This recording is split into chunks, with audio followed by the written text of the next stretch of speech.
when I'm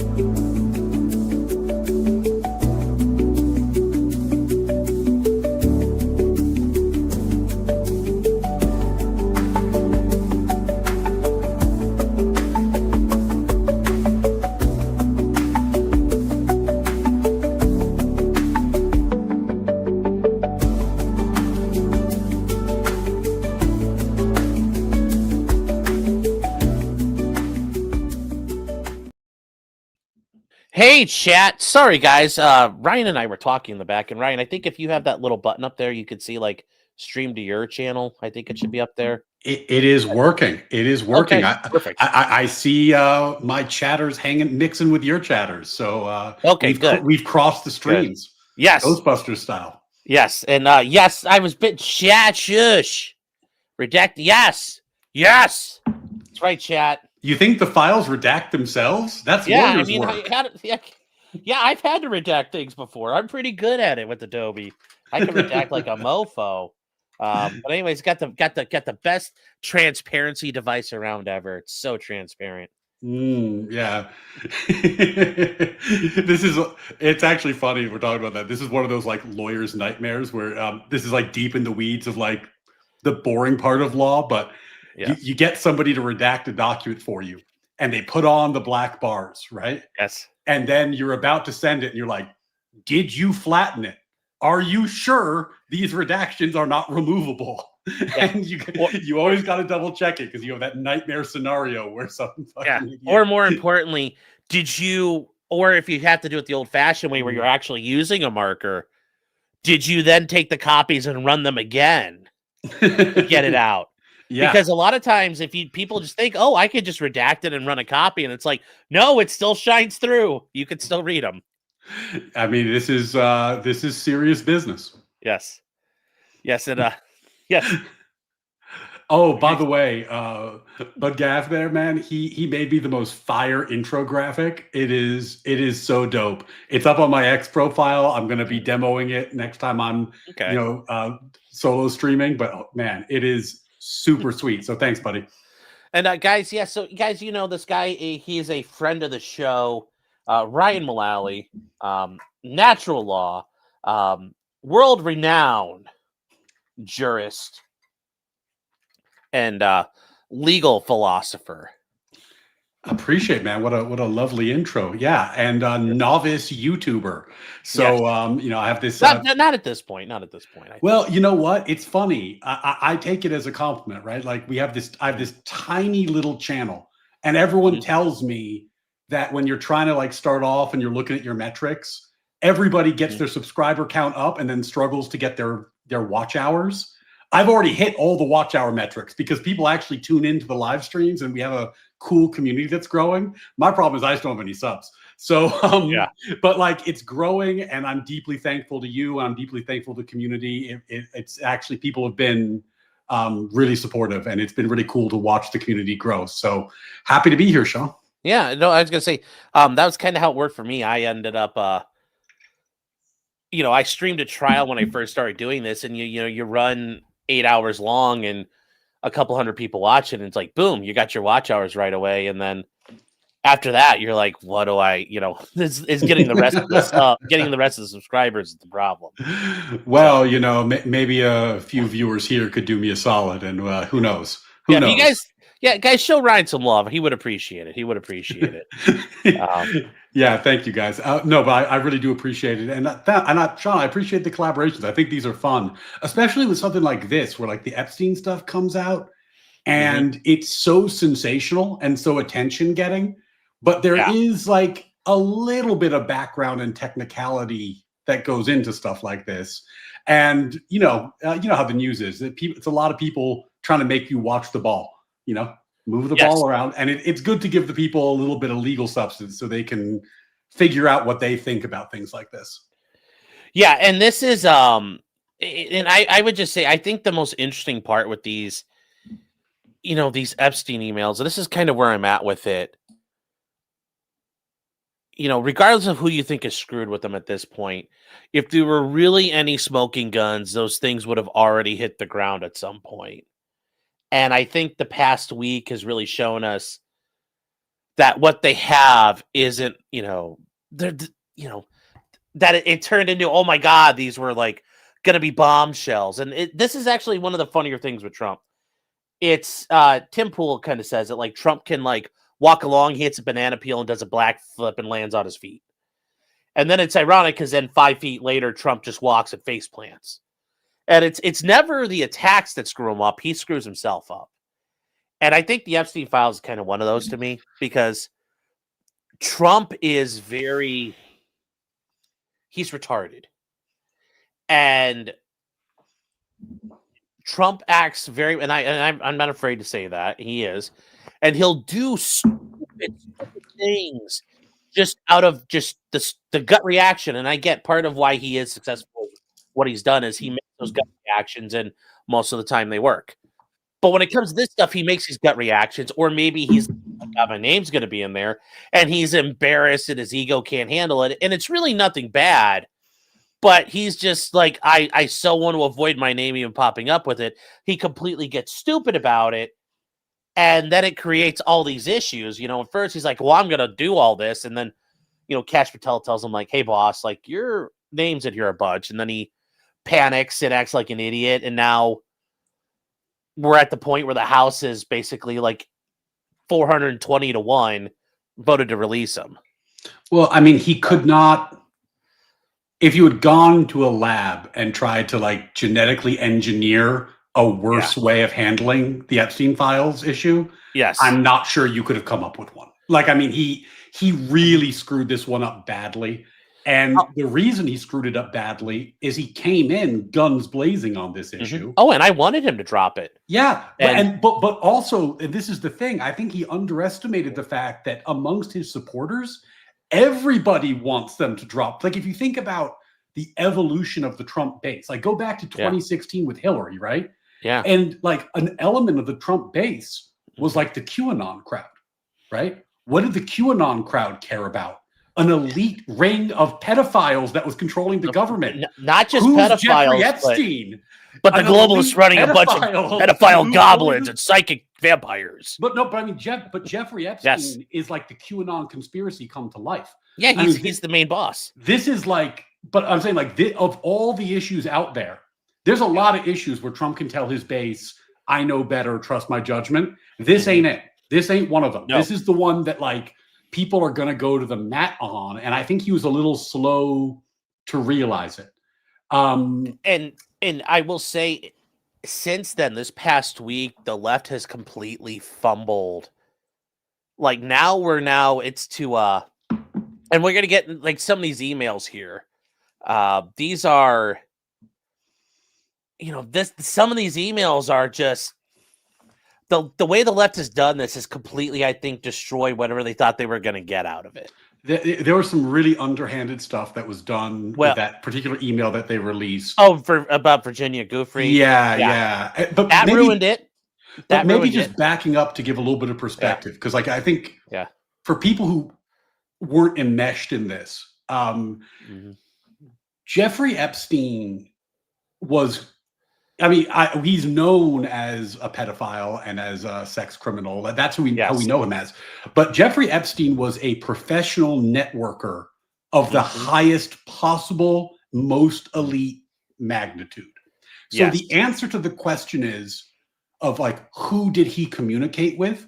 Is everybody you can think of. Anybody who had any political clout or any money who was operating at any level of seniority is going to have received some communications from this guy, because that's what he did for a living. He connected people and he networked people. And we've seen this all across all levels, like Leon Black, a billionaire finance guy from New York. He lost his spot at Apollo because he was connected to Epstein, was paying him $100 million for advice. We've seen Clinton, Gore, Dershowitz. Trump's name has come up. Prince Andrew. You're going to see and he's already faced Hakeem Jeffries' name came up this week. Like there is everybody. There is nobody who didn't know this guy because it was his business to know everybody.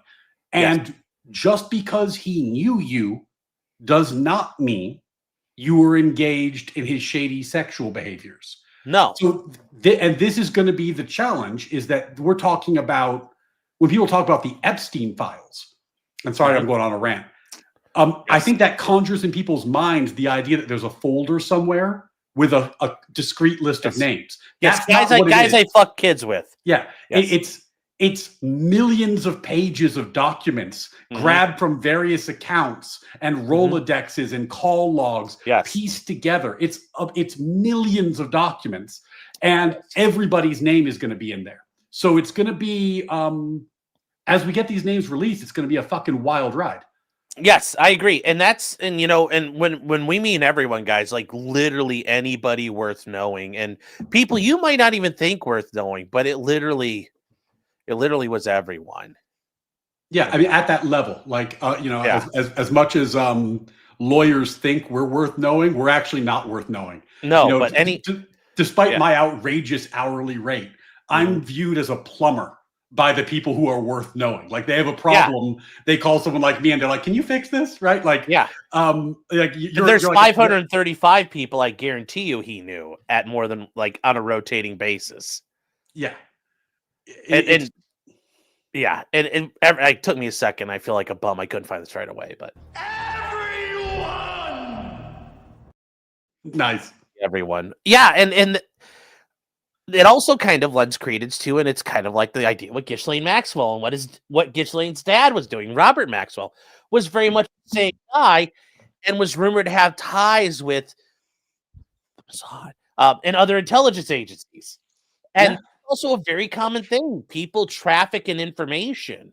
Being the guy that knows things, being the knower of secrets, and not even just secrets, but knowing all the stuff going on is a very lucrative thing. And if you guys have ever watched Billions, Axe knows all the stuff that's always going on, and he knows who's buying what companies and what's going on in all these industries. Knowing that information is, those are very juicy pieces of information you can have that you can then leverage to do all kinds of stuff with.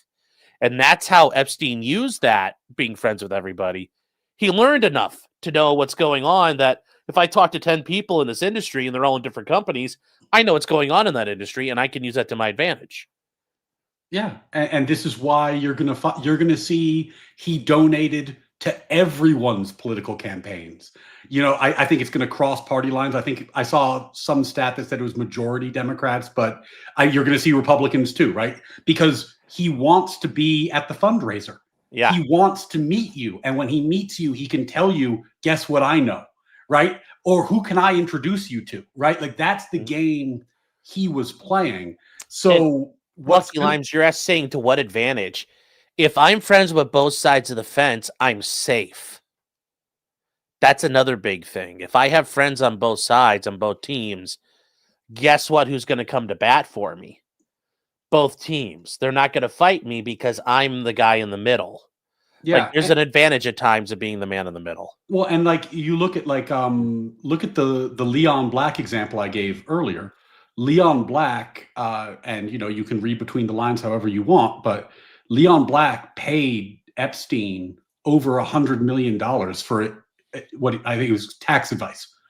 Now, Epstein is not a tax professional, right? Now, you think whatever you want to think about that, you can think about that, but that doesn't mean anything necessarily related to anything sexual. It could have been, I don't know, but it also could have been, oh shit, do you know something about the political climate? I don't know. Well, do you know more something? More importantly, he can do this. I can make a phone call for you. Yeah. Can you connect me to somebody? It's like Ray Donovan, except he doesn't actually kill people. Well, I mean, when people laugh about like Nancy Pelosi's stock trading, what are they laughing about? The fact that she has information that most people don't have, and she knows how to capitalize on it, right? That's what we're talking about here. Like, he has informational advantage, and then there's a market for informational advantage. So, then on top of that, you have the layer of his kind of like vile and immoral sexual activity, and the leverage that creates over people who were participants. So, you put those pieces together and you start imagining the fucking tangled, awful web this guy left. I've got a crazy, it has nothing to do with the analysis, but just a crazy story if you want. Sure. Go for it. Go for it. I looked up the dates. About 2 weeks before he died, I thought it was 6, but it was closer to that. It was 2. Mm-hmm. I started clerking in SDNY, and we took a tour of the facility where he was, because like you're a new clerk, you get to see the prison where he was. So we went in, and the staff was bitching about him because if you imagine like the prison or the holding facility, because I don't think it's technically a prison. I was about to say, like, Ryan's like, I sat there the night before in my apartment sharpening a toothbrush. Yeah, I was sharpening toothbrushes. No, but they got 4 rooms where lawyers and clients can meet. And for those of you who don't know, it's a constitutional right to see your attorney, so it's a very big deal. 2 of the rooms were you could reserve in advance, and 2 of the rooms were open call, right? And your lawyers would get in line, and who first come first serve. And the staff at the facility was mad because Epstein's lawyers would show up at like 4 a.m. to be first in line, and then they take the open call room and they just stay there till the end of the day, straight, every day, so that he didn't have to like do the prison stuff. So he was sitting there, and I saw him because you can't hear anything, but you can see him through the glass. And I looked in, and it was like him and like 8 attorneys. And I'm talking like New York City attorneys. Yeah.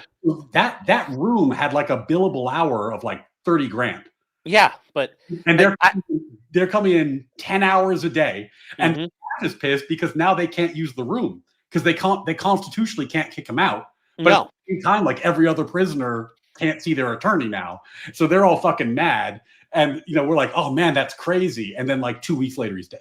Yeah, no, and I've had that issue before too with clients, where I'm like, hey man, like, what are they doing? He's like, can I? And like, I've had clients before, they're like, can you just give me like 10 minutes and I could just sit here and like meditate for a second? And I'm like, sure. I pull out my phone. I'm just sitting there. I'm like, take all the time you want. And I'm like reading an email, and the guy just wanted silence with nobody around. Yeah. And I'm just like, people want that. People want that. Or I've had juvenile clients when they're in juvenile detention, and in juvenile detention, like you go to school when you're in jail as a kid. And then you're also like, you do PT, you do physical training. Mm-hmm. So like you're doing like sprints, and then you're doing like wall sits, and they make you do push-ups and stuff. And the kid one time was like, can you just sit here so I don't have to go do like the PT, and then I could just go when it's time to go back to class? I'm like, yeah, sure. So I just sat there and I kept on reading notes, and I just let him sit there for a couple minutes reading the thing I gave him. And 10 minutes goes by and the thing ends, and he's like, okay, I'm good. So it happens all the time. It happens like, I totally understand that idea of like, I don't want to sit there. Yeah, I need to be not there. He took it to a whole new level, but yes. Iman Rezu is saying, did you notice a guy from Quebec with a bad hairline amongst the lawyers? Did he tell you about the potatoes that he would mash? You know what? I couldn't hear the accents because the door was soundproof, but I can't rule it out. All right. Okay. That's hang around the internet long enough, you'll learn about that guy. But no, that's super interesting. That is hilarious though. But yeah, that is a neat thing about a lawyer. I don't have to wait for your visitation hours. I get to go whenever I want. And guess what? Absent staffing or a lockdown or mealtime, you can't just say, oh no, you got to come back later. That doesn't work that way. Yeah, so. It's a whole new ball game. Now, most clients are at least somewhat sensitive to the fact that you bill by the 10th of an hour, but some clients not so much. Well, most of the criminal clients out this way, you're doing it for the rate that you quoted, so it's not necessarily the billable, but you're doing flat fees, Sean? Well, that's what a lot of. I mean, for criminal stuff, yeah. I mean, you're not doing the billable. I mean, most of the guys robbing a gas station or selling crank aren't, they aren't the billable hour type. You got to get money up front from those people. We're talking inside baseball now, but law's a fucking wild world, boys. Like the business of law is if the practice of law is crazy, the business of law is wild. Oh Like, yeah, it is. Yeah. So, Baron von Bratt says, "What does Ryan with high fives and Epstein's guards have in common?" People Brass, I love you, brother. Thanks, man. There we go. So, but yeah, ultimately, I think that this is something the left has well, the problem is, and for some reason, it seems like they should have known. Like, there's no way they didn't know they weren't in these emails. But you get some of these people like Stacey Plaskett, for example, one of them, being one of the most mouthiest, just running her mouth about everything. And it's like, he was texting you in the middle of a hearing when you were going after the Trump people, so you could go after the Trump people. Like, the way some of these people have reacted, it's like, did you forget you were in here? And it seems like they did. Well, this is what I mean. If you guys didn't see, if you watch it, there's somebody who put the video of Plaskett and the text messages together, and it's worth watching. She's getting ready to ask questions of Michael Cohen, Trump's ex-lawyer, and she's texting one of them. with. Oh, okay. Yeah, we could start off with this one here, though. And I got a text from Jeffrey Epstein, who at the time was my constituent, who was not public knowledge at that time that he was under federal investigation, and who was sharing information with me. Now, okay, but it's 2019 and you don't know who Jeffrey Epstein is? Like, you knew who he was. Yeah. Now you're the representative from the Virgin Islands, where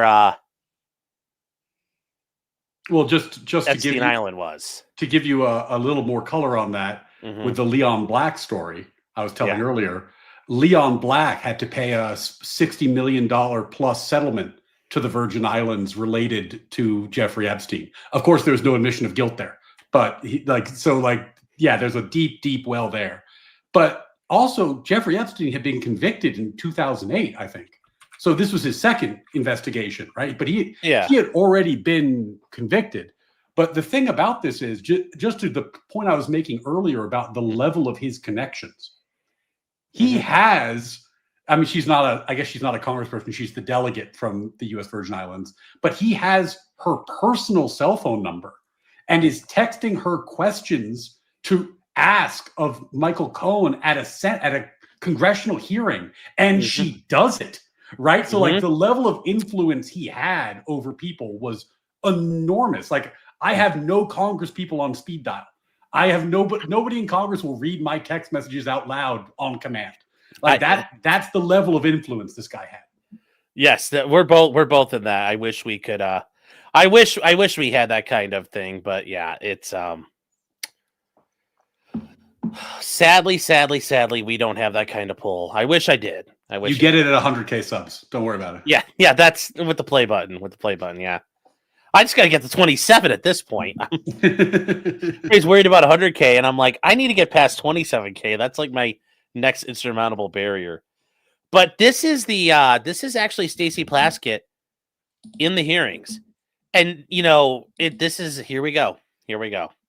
Obama was president of the United States. And while we were once driving through a struggling neighborhood in Chicago, he commented that only Black people could live that way. Attorney-client privilege, yes, I will turn it over. You, as my friend Mr. Meadows pointed out, I mean, I'm just saying, Michael Cohen, you are a rat for waiving attorney-client privilege, like all that. That's just my opinion. Regardless of who you are, you don't do that. But he's a rat. So this committee, even today, in a written submission that contradicted your testimony, you have suggested you are going to review that. Are you going to review it in our next break to correct the record? Yes or no? Yes. Question: you helped out the president's campaign, or were involved in the campaign as a representative, as a spokesman? Notice he's prepping her. He's prepping her right now, as you guys see. She doesn't even know who Rona is, and she thinks it's an acronym, and he's telling her That's Trump's assistant. You have to ask about her, get her name in the record, because it's going to be uncomfortable for Trump if her name comes up. So, I mean, a few things that this shows. One, his level of connection, his level of influence. Two, he and Trump are not buddies by this point. Like, we're going to get to that. Yeah, he is actively working to hurt Trump at this moment. And it's one thing to have the cell phone number of a congressperson, but to have it, they're like, oh my God, oh my God, oh my God, tell me more right now. You're very important to them. You're very important to them at that point. Yeah, I mean, this is, and let's take her at her word for a second. I don't know if she's telling the truth, but let's say she didn't know about what his arrest in 2008 and his conviction, like his conviction in 2000. It might have been a plea deal. I can't quite remember. But in any case, like, let's say she didn't know that, but she knew that he was a constituent from the Virgin Islands. She knew he wasn't just a constituent. He was a very important man who owned his own island down there, who was he pulled a lot of water, right? Yeah. Like, so I think that her story in some sense makes sense. Like, this is a man who could get the delegate from the Virgin Islands on the phone when he wanted to. That's the kind of man he was. Yeah, he's John Dutton, you know, in terms of Yellowstone parlance. Like the governor will come to his house. I'm sure she got a phone call saying, like, when you come back home to visit, Jeffrey Epstein would like to meet with you. Where and when? Yeah. Like, I'm sure she's been to his island. It would be completely unsurprising if she had been. And by the way, her going to the island doesn't mean that she was involved in any of his sexual scandals. Yeah. It's like that's the thing people are going to have to wrap their head around, is that the two circles intersect, but they're not the same thing. Yes. Right. And as much as all the attention is going to be on the sex stuff because it's evil and wrong and it should be a thing we care about, it's actually the smaller circle. And the web of connections is the much bigger circle. And we're going to see all these names coming out now. Exactly. And these names here, we're going to watch the rest of this, but it's the emails that came out where you're like, and this is where I think the Democrats completely ruined themselves and have kind of given Trump basically an out now, because a lot of these emails, I'm like, wait, what? You think this is an own? And it's like, buddy. Well, and this is, I think this is going to be the important detail, right? Like, this is February 2019. He's under investigation, but she maybe didn't know it. He was not charged yet, not arrested yet. He's in active Trump attack mode, right? These documents have been in the government's possession at this point for a decade through multiple administrations, both Democrat and Republican. If there was stuff in these files that would get you a conviction of Donald Trump or any senior Republican involved in his first term, it obviously would have been done by now. Well, like, there's no question they would have done it by now. Exactly. So what you're going to see instead is a lot of evidence that invites speculation, but is not exactly conclusive of anything.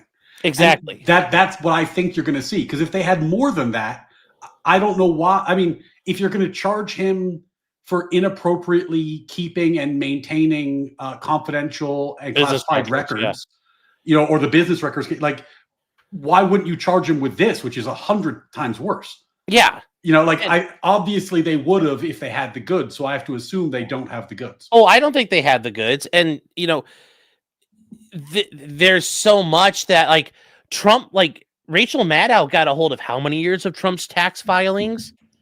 Like, how the hell did those get out? Like, that is almost impossible to get a hold of. And the government really did a good job at sweeping that one up. But yes, all the different things that have been tried to have been leaked and been involved with Donald Trump. And yeah, if there was something there, we would have seen it already. And the idea that, they were holding on to it till now, it's like, no, you know, October 2024 is the time to drop that. Oh, for sure. Now there is a counterpoint, which is just like the context makes it pretty clear they don't have the goods for a conviction. The context also makes it pretty clear there's some stuff in there that Trump finds very embarrassing. Well, that's and exactly what I sensitive. mean. Yeah. It's very embarrassing, and maybe it's not super bad, but like I said, Donald Trump, any slight to his ego is an inch off his dick. He's a very vain man. He's very brash. If you slight him, he'll fucking kill you over it. Everything's like everything, he doesn't take, look, like the meme is he was at the White House Correspondents' Dinner, and when they were shitting all over him, he decided, I'm going to run for president and fuck everybody over, is how the meme goes. I don't know if you've ever seen that, where he's just sitting there smiling like, I'm going to fucking kill all of you.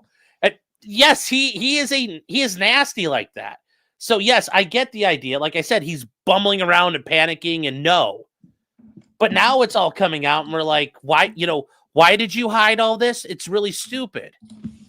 But him hiding this, it hasn't hurt him much. And, this is a great example of it. Like, we now see Jeffrey Epstein, like, you could say, I didn't know he was a pedo then. It's like, but everybody else is like, we all knew he was a pedo. And you're taking his, text right now. And, this is just, if you guys haven't seen this is must-see TV here. In your words today, it was your idea for the campaign dating back to 2011. Is that accurate? Yep. Yes or no? Yes. Mr. Weisenberg and other individuals, Ms. Rona. Who are those individuals? Are they with the Trump organization? They And are. are there other people that we should be meeting with? So Alan Weisselberg is the chief financial officer. Uh-huh. of the You got to Trump quickly give us organization. as many names as you can so we can get to them. Yes, ma'am. Is Ms. Rona, what is Ms. Rona's position? Rona Graff is Mr. Trump's executive assistant. And would she be able to corroborate many of the statements that you've made here? Yes, her office is directly next to his, and she's involved in a lot that went on. So, it's already being used that way. And you then see these emails coming out from like the New York Times reporters who are like in the idea that these guys don't know who Jeffrey Epstein is. Once again, the media is doing a great job of like, hey, bro, just so you know, people are rooting around asking questions. Just want to give you a friendly heads up. Well, the thing that's going to be really interesting as we see more documents, right? Yeah. Is it's clear everybody knew this guy. It's clear everybody knew this guy had info. It's clear everybody wanted favors from this guy. What's not clear is who knew what about his sex trafficking, who knew what about his proclivities, and when did they know it, right? So Yeah. I think what you're going to see is an endless amount of emails like this. And this just shows you want this guy's attention. You want this guy's info. You want maybe to curry favor with this guy. And I think we're going to see a lot of that. And then the question is going to be, do we see anything that shows that somebody knew more? That they and how sure are we about that? Because it's easy to speculate, but it's that's not necessarily easy to prove. And I don't disagree with that. This is gonna be one of those times everybody's gonna say no, nobody knew nothing. But it's like, okay, you're telling me like at some point somebody like you're a reporter and you don't know a source you're shaking down for information like this. I think these guys are in trouble. And then you have this guy here, Michael Wolff, the guy who wrote how many books about Trump. This guy's written a gajillion books. Like when you Google him, it's almost embarrassing how many books he's written about Trump. It's the amount of books this guy's written. This email's crazy. I forgot about this one. Yeah, but this is it. Like, and here are the books about Trump. Landslide, Siege, All or Nothing, Fire and Fury. And it's like, okay, yes, this is buttering your bread, buddy. But now you're telling, I can use you to go after him. I can use you as a torpedo.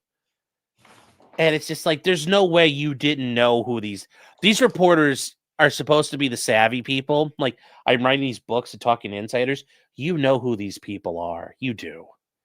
And to say they don't, like, this is where I get a little disingenuous. Well, but this is why everybody was dealing with him, right? And this one here is really where it gets to the high point. You know, it's Michael Wolff to Jeffrey E. And he says, I think you should let him hang himself. If he says he hasn't been on the plane or to the house, so he knows the allegations are if you're on the plane or you've been to the house, you're out there fucking little kids. Like, we all know, and I'm sorry, Ryan, we're broadcasting your thing, but you know that you're involved in the kid diddling then. So, like, he knows what this is about. And he says, then that gives you a valuable, PR and political currency. You can hang him in a way that generates a positive benefit for you. Or if it really looks like he could win, you could save him generating a debt. So obviously he already knows what's going on. Yeah, I mean, Epstein had been, he had his 2008 plea deals for, I think it was solicitation of a minor. Yeah. So it's not like it was a secret that he liked to pay, I hesitate to even use the word women, but he liked to pay underage girls for sex. And, but this is what it was, right? Like, I mean, but despite all that, this is the guy who can get you the dirt. This is the guy who might, like, what does Michael Wolff want? He wants he wants Epstein to respond and say, hell yeah, Trump was on that plane, right? Yes. Give me that dirt. Yeah, because he wants this is, and this just shows like his political motivation. Like, I want, he's not even, this isn't, they're talking about, strategically using it, not, and this is where he says, I hear CNN's playing as Trump tonight about his relationship with you, either on air or in a scrum afterwards. And Epstein says, if we were able to craft an answer for him, what do you think it should be?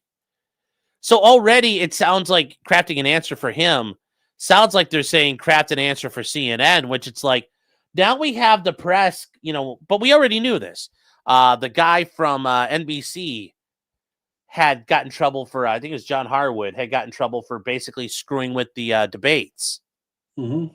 And Donna Brazile got in trouble for screwing with the debates. And then I think one of the bigger ones is Candy Crowley when Obama and Romney ran. And she fucking shut Romney down in the middle of the debate. Then afterwards, she's like, well, he was pretty much correct. But she kind of shit all over him in the middle of it. And she's like, well, afterwards, yeah, he was kind of correct.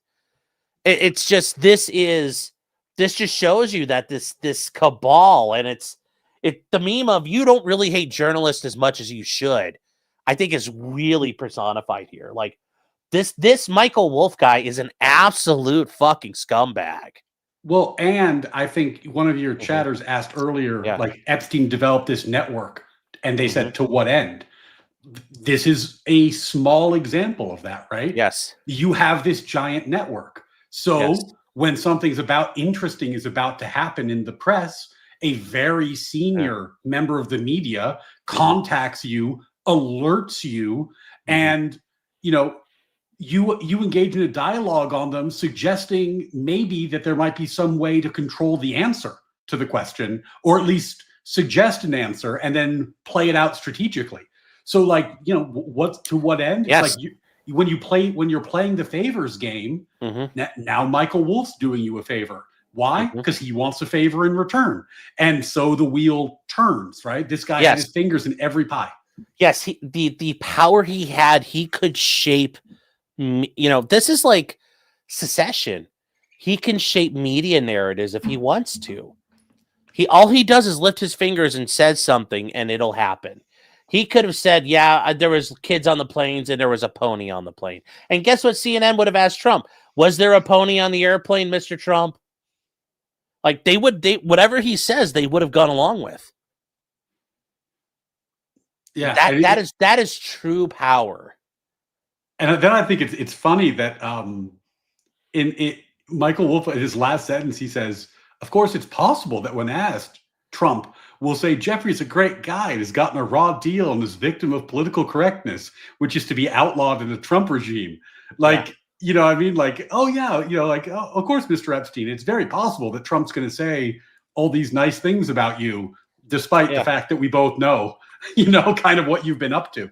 So yeah, I mean, yeah, this is a deep well. And for the record, when the report comes out, this is a name that's going to be on the list, right? Because and does that mean that Michael Wolff was involved in the sex trafficking or the minors or the island?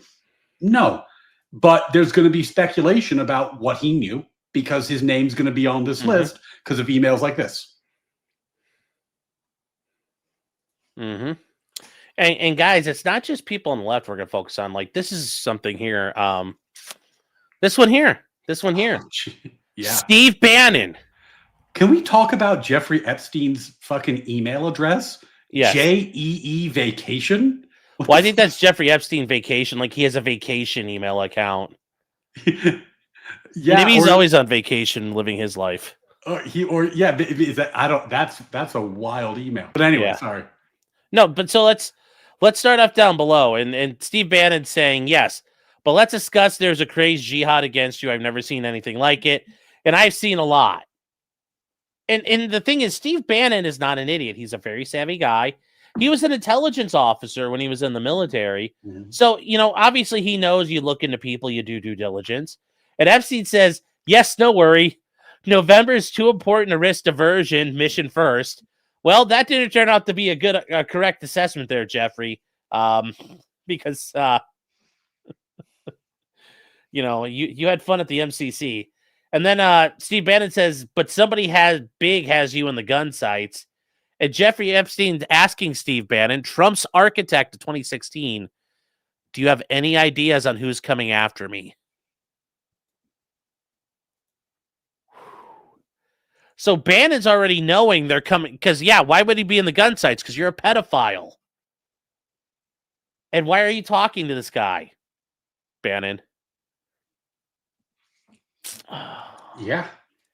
And yes, he's also he also is believed to have, dozens and dozens of hours of interviews with Jeffrey Epstein. Yes. And this is go ahead. Mike Martin saying, how do we feel about Andrew Mountbatten Windsor? Well, I hope he gets over his he can't sweat disorder soon, because he probably should be sweating a lot. He sure should be. I mean, what was Steve Bannon's role in 2018? He kind of, by that point, he was kind of on the sidelines.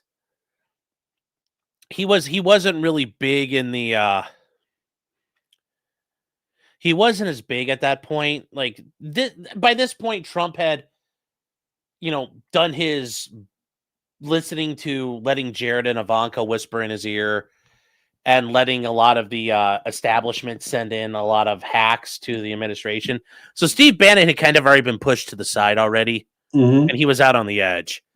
By this point, he was with that Chinese guy running the crypto scams. He was out trying to reassess and build power for 2020, but it just never materialized. Well, what's crazy about this is that, Epstein's arrest was less than a year after this. Well, so when he said somebody big has you in the gun sights, he's literally saying there is somebody in DOJ, presumably in the Trump administration or in AUSA or something like. Well, he's dead in less than a year because he died on my birthday. Yeah. I remember I woke up that morning, Jeffrey Epstein's dead. And I'm like, well, that's not a bad birthday present. There you go. But when he says somebody big has you in the gun sights like that, that's not like a, that's not like a theoretical thing. Like, in fact, we know that by this point, it is incredibly likely that somebody within Trump's Department of Justice was investigating him. So I mean, I don't know if we're going to see any more in this email chain, but the fact that he was tipping him off is pretty crazy.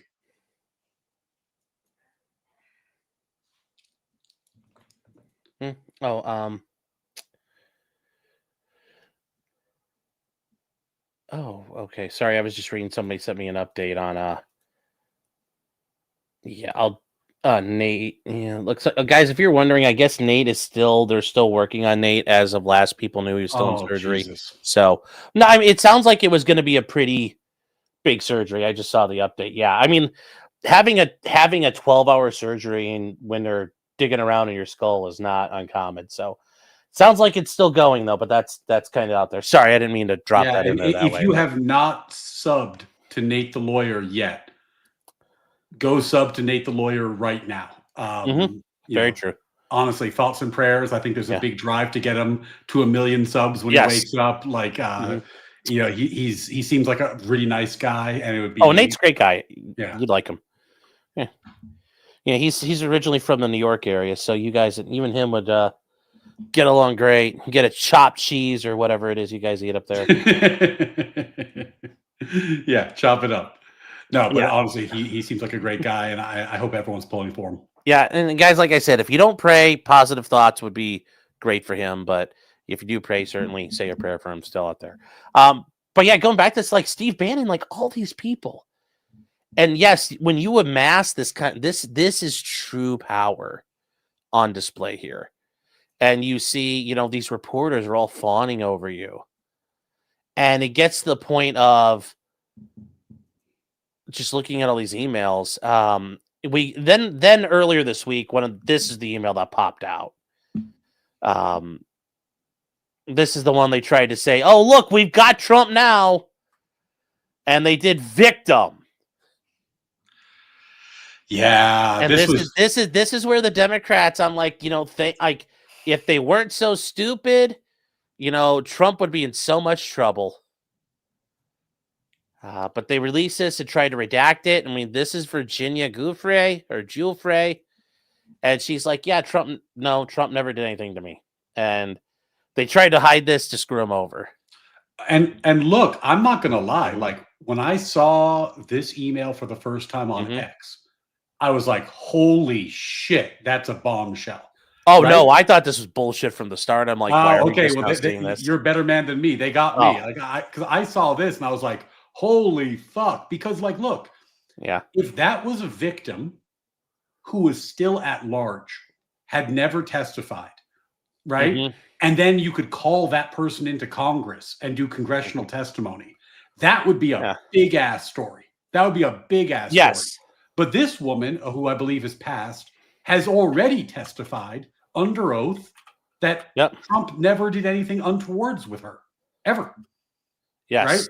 So, you know, like the redaction is actually a very targeted PR move, right? Like that it's the redaction makes the email appear more damning than it is what I would say. Mm-hmm. But you sussed it out right away. Good on you. Oh no, I mean, fucking bloodhound over there. Well, no, at this point, I assume it's all bullshit. Like, if you have the goods, you're gonna, you know, it's kind of like these women who are out there saying we're victims. It's like, then flop your nuts on the table. Let's go. Start naming motherfucking names. Like, you know, I don't care. You're standing there. Oh, I'm a victim. Here's a picture. No, I want names. You want me to encourage my viewers to start hanging people from lampposts or start doing some very glowy things with sensitized fertilizer and, you know, trying to figure out how to wire up cell phones so the vibrating circuit can, you know, connect a circuit on the end that could set off a homemade blasting cap. You want, like, we want to do the wood chipper thing? You got to give me names. I need to know who has to do this. But just saying, oh, like, it's like Terry Crews. Terry Crews like came out and was like, "Oh, I've been abused." He talked about that. I don't know if you know who Terry Crews is. Yeah. He did all that, and he came out, and guess what happened? He got that America's Got Talent thing, and guess what? He's just like, "Let me play my flute for you." And he's like, "What about all? Oh, don't worry about all that. I got money now." It's like, no, I don't care anymore then. And you know, this is just all nonsense. It's just all nonsense. Like, you know, I think Thomas Massey has said, fine, give me the names and I'll say them on the floor of the House. That way nobody can sue me. And I think that's a great workaround. But if that doesn't happen in the next day or two, I know it's all bullshit. Like, who, you know, if you really want to, like, if these women have the opportunity to take a match and set the fucking world on fire. Oh my God. Like, you want to talk about people that have power right now. The amount of power they have just by uttering 2 words, a first name and a last name. Just woof. Yeah. Well, and I think Yeah. we're probably gonna get to what the actual bill that got passed, assuming Trump signs it, and I think he will. Vetoing that would be an incalculably bad political move. Could you Oh imagine? yeah, at this point, it's too late now. Could you imagine if he vetoed it? It would be that's just political suicide. I was So- hoping he'd veto the CR and say nuke the filibuster. I mean, I am a big fan of not letting 51% of the country beat the other 49% of the country in Yes. sticks, because it's always the other team's turn eventually. I agree. But I agree. man, that was getting close. Like, there's a Yeah. certain point where breaking the filibuster would become the only option. Like, I mean, well, Yes. you can't leave the government shut down forever. As much as like Well. my libertarian streak says, or could you? And they, Well, maybe I honestly we'll just looked. try that. Well, I looked at it and I was like, this wasn't bad. This is a nice 40 days. This is a nice. It was nice and quiet.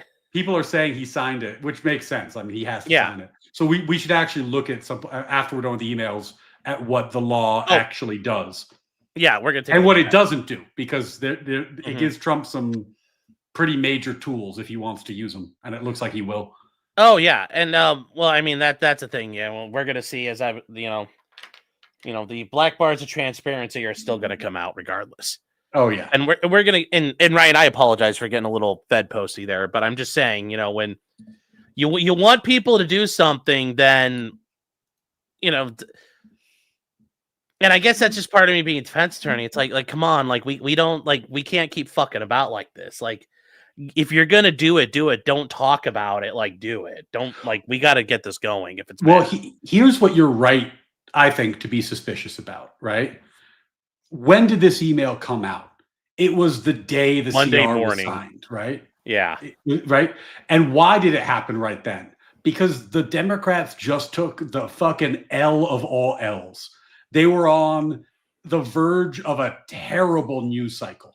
Mhm. And this changed the story. And I think that's what we're going to see. And that's why you have to have them all. Like, at this point, you just have to release as much as you can.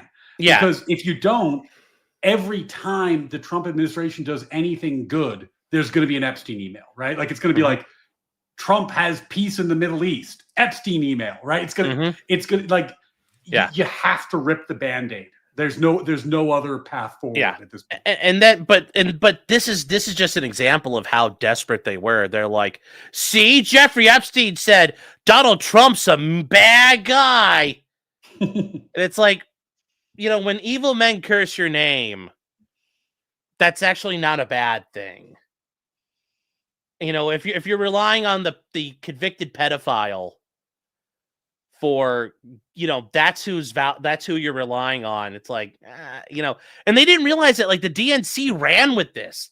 They tweeted it out, like, see, and everybody's like, and then, it's just, once again, you're so desperate to own the orange man. I don't care what it is. I'm going to use it. And you don't realize, like, you threw the pin instead of the grenade. You were so wrapped. Like, this is one of those times, like, I'm going to throw it. And it's like, yeah, I'm holding onto the grenade and I just threw the pin. I'm like, I'll show you, Trump. And it hits him and bounces off his forehead. And you're like, yeah. And you're like, oh, fuck. Well, this was actually the email that convinced me that there'll be embarrassing. There'll be stuff in here that's embarrassing for Trump, but they just couldn't have anything approaching like a slam dunk. Trump was in on it sort of thing. Because here's the thing. If Trump had been involved in Epstein's like abhorrent sexual activities, then Epstein would have owned him at this point.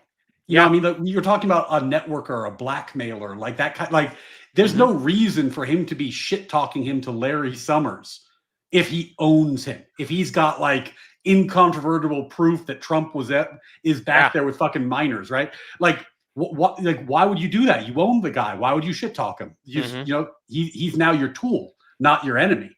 But they're enemies by this point, and he's shit talking him. So. It just doesn't add up to me that they have that. Now, that does not mean that there's not a shit ton of really embarrassing stuff in there. I bet there is a shit ton of really embarrassing. Yeah, stuff it's in stuff like this that initially on its face you're like, oh my god, he's talking about me, but you're like, wait, he says I'm a bad guy. Remember, he's a pedophile. Who cares what he says?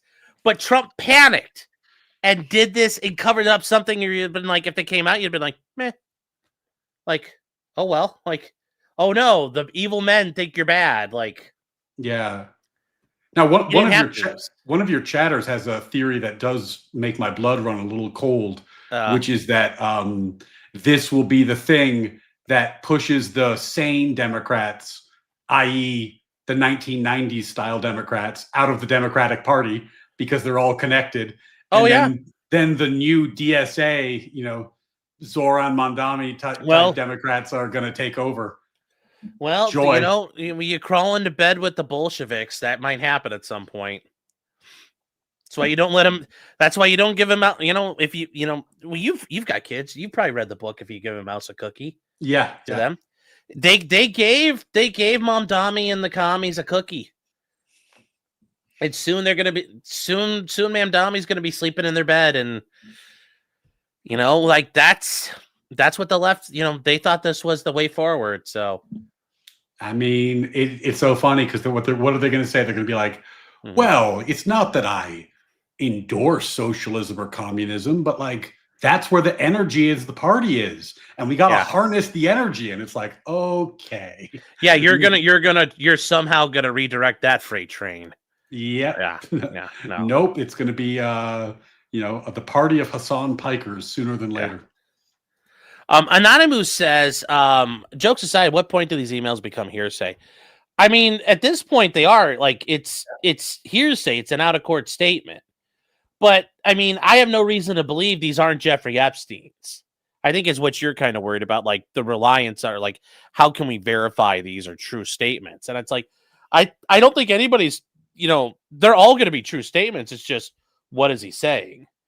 I think it's more of what you're getting at here. And the hearsay point matters to why, to the point we were making earlier, that like they clearly do not have a criminal case they could have brought, right? And maybe the hearsay point's relevant to that. But the thing about hearsay is, that's just a law thing. When you're playing politics and you're playing PR, nobody gives a fuck, right? Like they're just going to run with the emails because they're salacious. Exactly. And then this is kind of one of the things where I saw this and I'm like, and I don't know if you saw I noticed you didn't like this tweet by me, but I understand you might not have wanted to. But this idea that there's a national security interest here, and the threat that people like me might want to hang you from a lamppost is not really a national security interest. That's a you security interest. But this comment here, I was like, if we, this is Jim Garrison, as the former New Orleans DA said, let justice be done or may the heavens fall. And I'm willing to let the heavens fall if that's what it takes, because I don't want my government protecting a bunch of pedophiles and their supporters.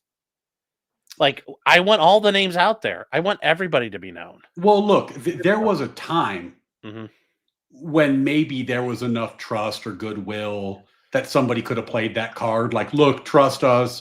It's in the national interest. We're using this to break up terrorists. We can't declare, But like, after all the rakes that have been stepped on and all the awkwardness and and candidly, like you said at the beginning about Trump, like requires the attorney general to release within 30. Sorry, I was trying to get that. Like, his kind of back and forth on this, where one day he wants to keep them all back, and the next day he supports it. Like, now you just got to let it all go. You can't play games with it anymore. Yeah, and this is Speaker of the House, the man third in line for the presidency. National security concerns, okay? The discharge requires the attorney general to release within 30 days, quote, classified information to the maximum extent possible. This ignores the principle that declassification should always rest, and always has rested, with the agency that originated the intelligence. Why? So that kind of undermines the whole Trump declassified documents argument too. I'm just saying, when he said that, it's like, wait, I thought the president could declassify whatever the hell he wanted to. Yeah. I heard that and I was like, well, you're not I don't, is he a lawyer? Oh, I don't know. Actually, hold on, because I'm curious because I'm like, that just like if you're a lawyer, you'd be like, I don't like that idea. Of you're just gonna undercut arguments like that you may have been backing earlier. Let's see. Where'd he go here? Yeah, he is a lawyer. It's like, homie, come on. You got where'd he get his JD from? Louisiana State University. I don't know how good that is. That's civil law. Yeah. Yeah, No, I don't know. Well, actually, LSU has a decent law school, don't they? They do. I'm just talking shit. At Baton Rouge. No, but I mean, this is, and I think we need to be honest about this, right? This is the price that the Republicans are going to pay for talking out of both sides of their mouth on this issue, where it's like, we're going to release it. We're not going to release it.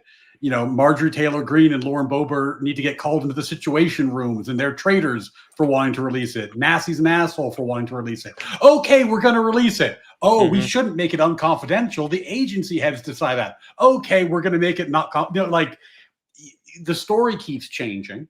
And when the story keeps changing like that, you know what? Like now you got egg on your face. But that's like you were saying about like Trump just slipping up down on an empty hall. Like this was an easy call. Like you had to release these. You had to.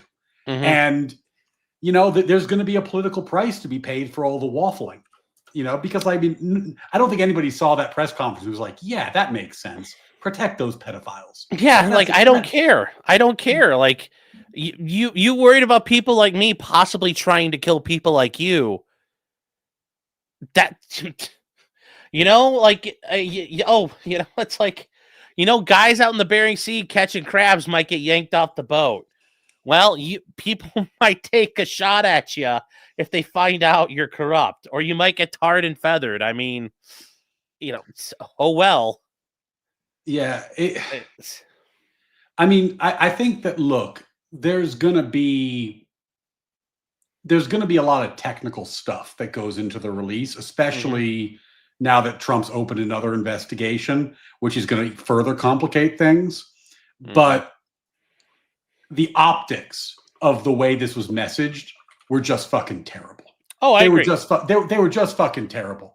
You know what I mean? And you know, like the idea, like you're gonna pick a fight with Massey over this.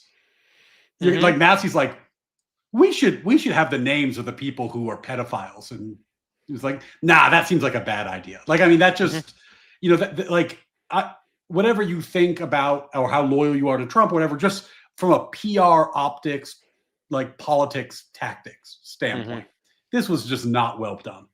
No, and even right now, his statement that came out today, like after he signed this, I'm like, this is like the meme goes, the left-wing memes, just wall of text. It's like, you know, no, like just you got to move on from here, man. You got to move on from here. This is not. Sorry, I hadn't seen this. He's talking about like the big, beautiful bill, strong borders, transgender for everyone, and yeah, it's like, buddy.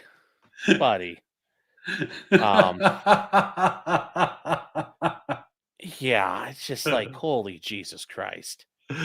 Oh boy, yeah. I like I said, there's things he does that are great, and I'm all about, but then there's just so much that I'm just like, holy God. I don't know, Chad. I don't know. Yeah, he's basically going, it's not true.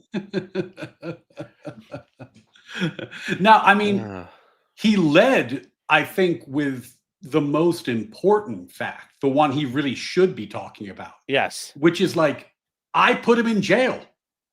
Yes. Right? Like the reason he's in jail was because of my Justice Department.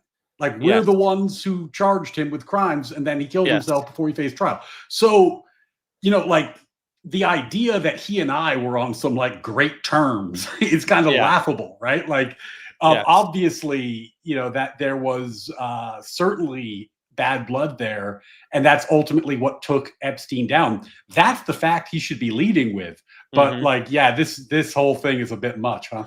Yes. Ethan Ralph saying, but it is in fact true. Yes. And sorry, I gotta read this. I know this is a little some stuff you don't know, Ryan, and maybe if you never learn about it, great. But yes, quote Ethan Ralph again. But what about the child? Yes. What about the child porn? It's like, oh, there's definitely some of that in the Epstein Files here. But yeah, there we go. That is kind of where we are, guys. And yes, the bill has been passed. And yes, it's HR 4405. And it's, yeah, you guys may say, well, what does it actually do? And this is where it kind of gets you in the details. And this is where, Congress can hide and say, we've done our part. We passed the bill. Yeah. And it says to require the Attorney General to release all documents and records in possession of the DOJ. So they're saying release all the documents and records. Okay. And it's done by Ro Khanna and Thomas Massie, which it's nice that there was bipartisan support for this. Real quick. This thing here, who was the nay? It's the guy, Clay Higgins, I think is his name. He's the U.S. representative out of Louisiana. He's the guy. I'm pretty sure he's used to be a sheriff. Who used to do the TikToks and stuff of you think you're gonna run around, we'll come find you if you come do crime in my county. And yeah, I don't know why. It's like, buddy, why did we vote against this? That's a weird one to have your name on as a no. Yeah, did he accidentally is he sitting there saying no, I hit the wrong button. No, I didn't mean this. I mean, it's just a bold move. You know what I mean? Yeah, I mean, I applaud the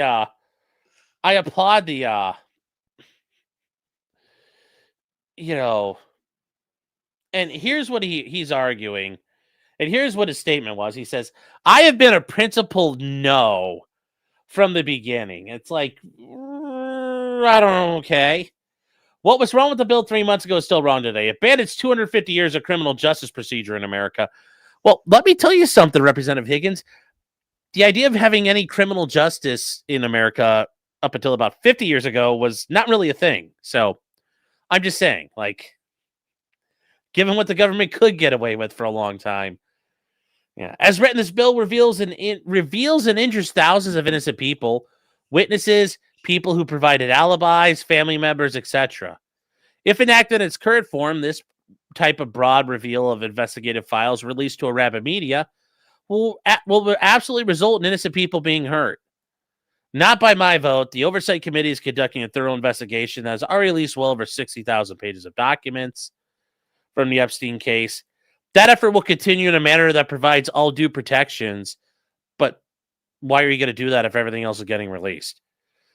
And it says, the Senate amends the bill to properly address the privacy of victims who are named but not criminally implicated, then I will vote for that bill when it comes back to the House.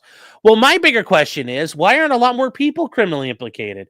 Like the people who worked on, Pedo Island, how has nobody else ever gotten in trouble for this? How has nobody else ever gotten in trouble for this? But also, imagine if the bill actually did that, right? Yeah. Imagine if they were if you were not charged with a crime or a victim of a crime, we're going to redact your names. Yeah. Then the list has no names on it. Right? Yeah. If they did what he wanted them to do, it's just Jeffrey Epstein, Gishlane, Jeffrey Epstein, Gishlane. Yeah. That's all we're going to see. I got to say, he's not wrong. Releasing this will absolutely result in people getting hurt and smeared in the press. That's going to happen. But holy shit, this dude better hope that nobody he knows is on this list. Yeah. Because if you voted no and then said this, and then anybody you know is on that list, it's just inviting a shitstorm. Yes, that is, and honestly, I don't understand why he voted no, because when you go back to the bill itself, and this is the bill here, and they say, require the Attorney General release all things of the DOJ, and it says, being enacted by the House and the Senate and the House of Representatives, these United States, in Congress assembled. The act may be cited as the Epstein Files Transparency Act. Now, normally that's got some cute little acronym here, but the EFTA doesn't sound very good. You think they had to come up with something. Normally they do. That's the sad part. So what does this mean? Not later than 30 days after the date of the enactment of this act, the Attorney General shall, notice guys saying shall, Mhm. and you know, the executive branch has never defied the will of Congress before. Never. Subject to subsection B. Notice we're already saying, well, but subject to something else, meaning, oh, we already got a limitation. We'll make publicly available in a searchable and downloadable format all unclassified, meaning, oh, so only the unclassified documents. So there's classified documents we're not going to see. Records, documents, communications, and investigative materials in the possession of the DOJ, including the FBI and the United States Attorney's offices that relate to Jeffrey Epstein, including all investigations. Now, can I ask you, interesting go for it. question here.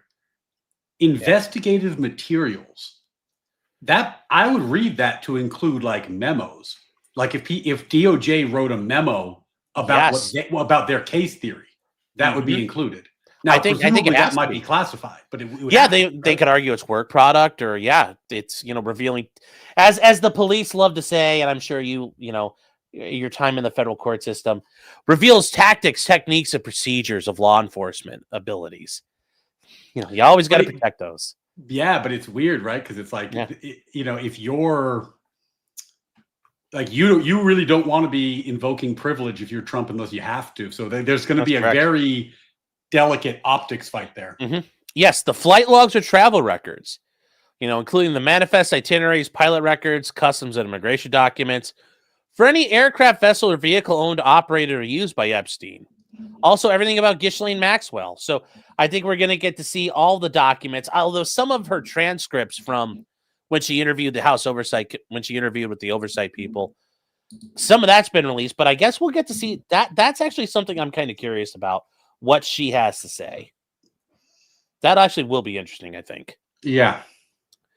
Individuals, including government officials, named or referenced in connection with Epstein's criminal activities, civil settlements, immunity, or plea agreements, or investigatory proceedings. Now, see, this is where I think, once again, they'll hide behind investigations. But I love this part. Every government official listed has to be named. Even referenced. Yes. Yeah. Entities, including corporates, nonprofits, academic, or governmental, with known or alleged ties to Epstein's trafficking or financial networks. Well, oh my God. That's going to be freaking everybody. Yeah, that's what I was going to say. Epstein's trafficking that's probably, I would assume, not that many names. Very few. Even with the known or alleged. But his financial networks, holy crap. That's going to be that's going to be everybody. That's going to be all the banks. It's going to be all the funds. That's going to be all the wow. Okay. Yes. Lucky Lime. So you mean wait, all of Israel? Okay. Gabe Hoffman, do not drone strike me. It's a joke. It's a joke, Gabe. We love our Mossad here. Any immunity deals, non-prosecution agreements, plea bargains, or sealed settlements involving Epstein or his associates. That I don't really think is going to get anywhere because it's the Epstein one, and that's it. And maybe Ghislaine's. I can't imagine what this one's actually going to do. It sounds good, but I don't see anything happening there. And I mean, you never know. I mean, I guess in theory there's like sealed settlements or something out there, but it seems unlikely. And then if something's sealed, there's going to be, the question of whether, like the law says you've got to produce it, but if the court says you can't, what happens? She can say, well, I tried. Oh, well. And then and Congress ordering a court to unseal records. Well, ordering a court to do something is never a good idea because they're never just going to go, oh, okay. Well, that opens the whole other legal can of worms. Yes, that's a separation of powers argument. But I was more about like telling a federal judge what to do always works out. Yeah, that can. Yeah, so 6 doesn't. I don't think it's. I would be surprised if 6 is going to turn up some magic trove of documents. It could, but it'd be surprising. Probably not. Probably, maybe like draft plea bargains or something. I don't know. And this is where, yes, internal DOJ communications, what you were talking about, including emails, memos, meeting notes. This is stuff that as an attorney, you never get. It's work product. You never get this. Yeah. Yeah. Decisions to charge, not charge, investigate, or decline to investigate Epstein and Associates. The idea that the DOJ is going to allow that is this is not going to happen. Not happening. I don't see that happening at all. Well, he's going to be, if they're not doing it, because like Trump signed this law, right? So there's a good argument that Trump has now essentially ordered the DOJ to do this. Yeah. But I think what we'll see later is that there are going to be limiting factors in the later. Oh yeah, these are gonna, this one is gonna look like, this one's gonna look like, this one's gonna, look like the. Here, I'll tell you what those DOJ memos are gonna look like here, guys. Yep. And then there you go. There you go. There. That is what it's going to look like. And then the really, for like the midterms, right? The thing that's going to really matter is how well this is optics and messaged and explained, right? Because when these redacted documents come out, the Democrats are going to fucking cry bloody murder.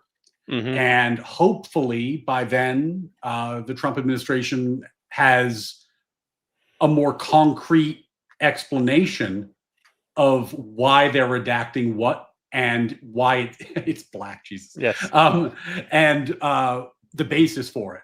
Because I'll tell you what, like, if they come out there and their explanation for redacting stuff smells like BS, I'll be crying bloody murder. Like, I will too. Yeah. Like you gotta, like, I expect them to redact it, but their explanation needs to make sense. And I'll give them a fair chance, but we need to fucking hear that.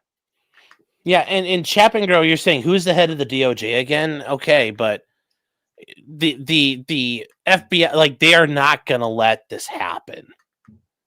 Because if this happens now, then they will never be able to protect any of their stuff ever again. Like there's a vested interest in them not doing that. Luckily Pam Bondi is so notoriously competent. I'm sure that she can moron. But I've said that from the start. She's an idiot. She has. Speaking of someone who just steps on rakes constantly, like it's just every time her name gets brought up, it's like a new shit show. Like, she can't get indictments. What's the new one that came out about Comey today? They didn't show it to the grand jury. Which I don't know if that's. I'm still waiting to hear exactly what happened there. But holy Jesus Christ! Well, that's like normally I have the same reaction where I'm like, no one could have fucked that up. But I'm just she fucked like, so much other stuff up. Like, well, but that's Lindsay Halligan, and this whole thing where she went and ran her mouth to the reporter about the Letitia James case. I fully agree with Letitia James that they had the right to go to court and say, Judge, tell her to shut the fuck up, because like you are the U.S. attorney prosecuting. Basically, you get to run the vendetta squad right now. And if I was her, I would take, I don't care what people are saying. And I know you don't like necessarily the revenge squad, but she is running the vendetta squad right now. We're prosecuting, Letitia James, everybody said nobody's above the law. You guys wanted to play this game of every rock is going to get turned over. Guess what? I'm kicking over every rock, and I'm going to prosecute you. I'm going to prosecute you for your shoelaces being untied. If there's a way to do it, I would be focused on that. Just making it rain punishment on people. But instead, she's arguing with fucking reporters and jerking around in the grand jury room. It's like, why? Why can't you just do, like, isn't the idea you are like the divine retribution enough for you? Because it would be for me. That would be enough of a focus that I am the angry God in a land full of sinners. I just don't understand. Well, and this is why, like the Bondi thing, I sometimes get a little fired up about like the constant mistakes, because like if you were ever going to pick a position where you want someone dangerously competent, it's the head lawyer. You're like, you know what I mean? Like you can't have your head lawyer not know what the fuck they're doing. Yeah, Like, you know, it's just not where you wing it. The stakes are too high. The position, yes, it's public facing, but it's also pretty technical. You need somebody with the chops for the job, and she just has not. She does not appear to have the chops for the job. And even then, the people Trump putting Lindsay Halligan in, like, great. I bet she loves you and everything, but like, you need a hatchet man. Like, I don't. You need to send Michael Corleone to do the hit, not Luca Brasi. Like, that's not going to work. Exactly. Yeah. So, but let's get back to this. Enough of me bitching about how this is not working out right. All communications, memoranda, directives, logs, or metadata concerning the destruction, deletion, alteration, or misplacement, or concealment of documents, recordings, or electronic data related to Epstein and his associates, his detention and death, or any investigative files. Well, we're gonna get you think you're gonna get the reports about the items that were destroyed? That ain't happening. Well, I was gonna say number 8's a goose egg. You're gonna get 0 documents here. Because nobody's going to admit to ruining everything. They're just going to go, well, I don't know what happened. They're not there. 1 minute they were, and 1 minute they weren't. Oops. I mean, could you imagine if they actually did like have a memo that was like, oh yeah, we totally killed him and deleted the videos, right? Yeah. Like, you know, some asshole like sent an email like, hey Chuck, remember when we killed Epstein and deleted the videos? And then they produced that would be fucking incredible. But yeah, no, you're getting nothing. There's never going to be anything there, and it's just, this one's a LOL moment. I'm imagining like it's never going to happen, but in my head, sometimes guys, when you do as an attorney, you do document review, so you take discovery from in the case, and you get an ocean of documents, and occasionally you'll see these really funny documents that you get where somebody's emailing it, like one non-lawyer emails another non-lawyer, and they're like, hey, I think we're breaking the law. Should we ask our lawyer about that? And you're like, oh, that's a good email. But you're not finding it in number 8. I don't think it's happening. Yeah, no, there's going to be it's just going to be there's missing stuff. Yeah. You know, and the people who lost it are not going to be very well motivated into investigating it. You know, documentation of Epstein's detention or death, including incident reports, witness interviews, medical files, autopsy reports, and written records detailing the circumstances and cause of death. He died from being hanged. Like, this isn't going to be anything that we don't already really know. Yeah. So those are all the things we're looking at, guys. Like, yes, some of these sound good. This one here, number 4, I really want to see. That one's going to be good. That's going to be a big list of names. Yeah. It's like, you want the names, there you go. Government officials, because they have no right to hide. Ghislaine Maxwell, I want to see this one too. That one's going to be a good one, I think, possibly. This one here is just so broad that we're not going to get anything meaningful out of it. Number 1, number 3, I don't really care about. It's number 2 and number 4 are really going to be the big ones for me. Keep your eye on number 2, because if Trump, Trump's announced that they're investigating now, and you have to imagine that if they're investigating, they're going to be talking to her, because how could you investigate without talking to her? Yeah. So that might limit the amount of stuff they produce on number 2. And I think that's going to be something we all should look at with some scrutiny. Like when we don't get the documents we're expecting in this regard, we should say, okay, like what, like, do I buy the story or not? You know, and I'm willing to hear it, but we'll see. Yes. Rainbow Zen says no one else will do it, so he's stuck with Halligan. I sent in my resume and a cover letter. That's his fault. That's on him. Sean's like, I will do this. Flat fee. Flat fee. Just appoint me, get it done. Yeah. Hey, you know what? Hatchet men do it for the love of the game.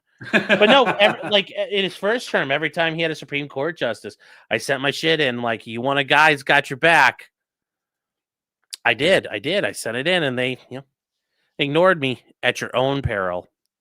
at your own peril. I can say with some confidence you would have done a better job. I appreciate that. I appreciate that. Anonymous says Donica Lewinsky. Yeah. Yeah. I mean, Sean, in your criminal practice, were you aware that you actually have to show the indictment to the grand jury? Yeah. Well, yes, or my time as an assistant prosecutor. Yes.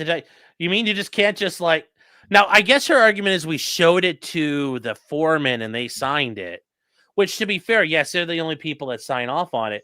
But yes, you generally tell them, okay, here's what we're doing. So I don't know exactly, like I said, I don't know how much fuckery. I'm waiting to see the transcripts and actually what happened there. Yeah, I can withhold judgment and still make some jokes about how absolutely fucking stupid that sounds. Yes. Very true. Very true. Will the House Oversight Committee release these files for the public specifically? Well, I mean, they've already released some stuff when they interviewed Ghislaine, but who knows what they're going to release at this point too.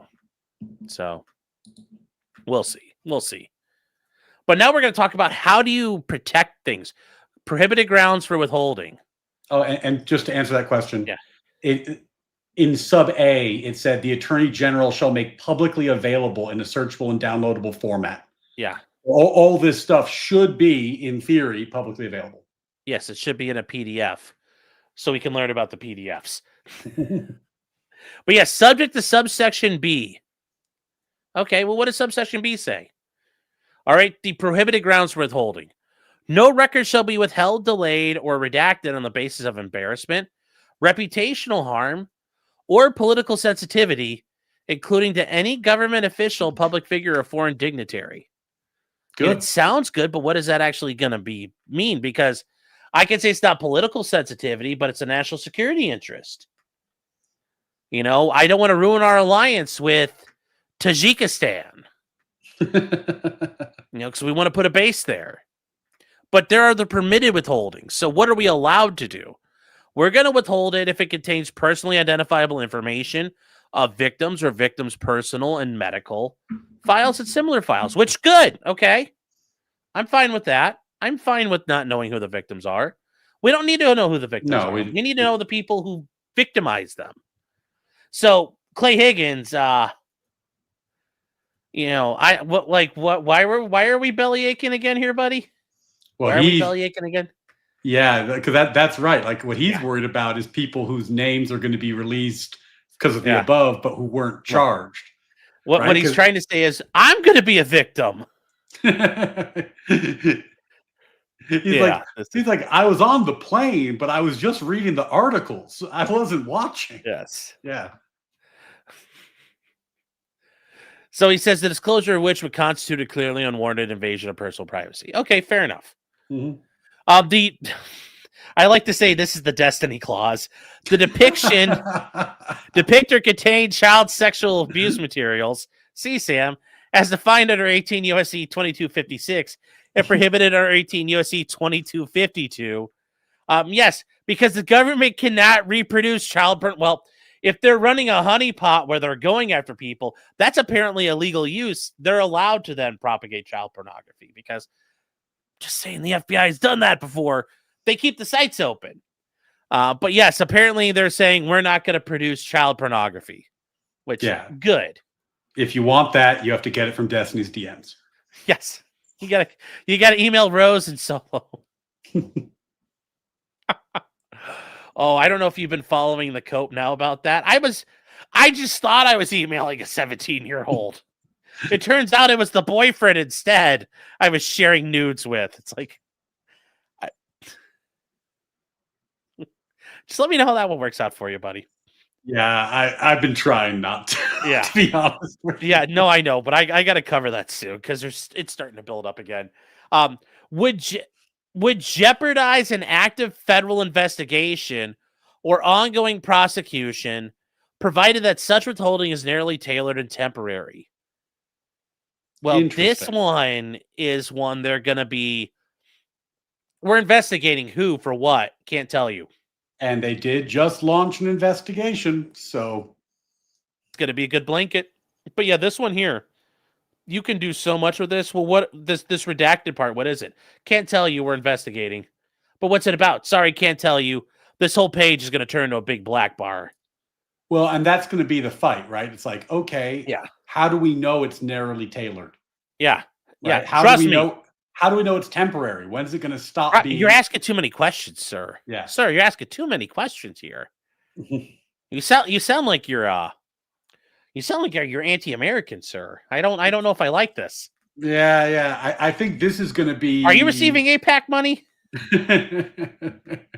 They keep telling me I'm going to get $7,000 a post, but they never pay me. I don't understand. I was about to say, imagine my shock. They're not paying you. Oh, Jesus. Sean, don't check your pager, buddy.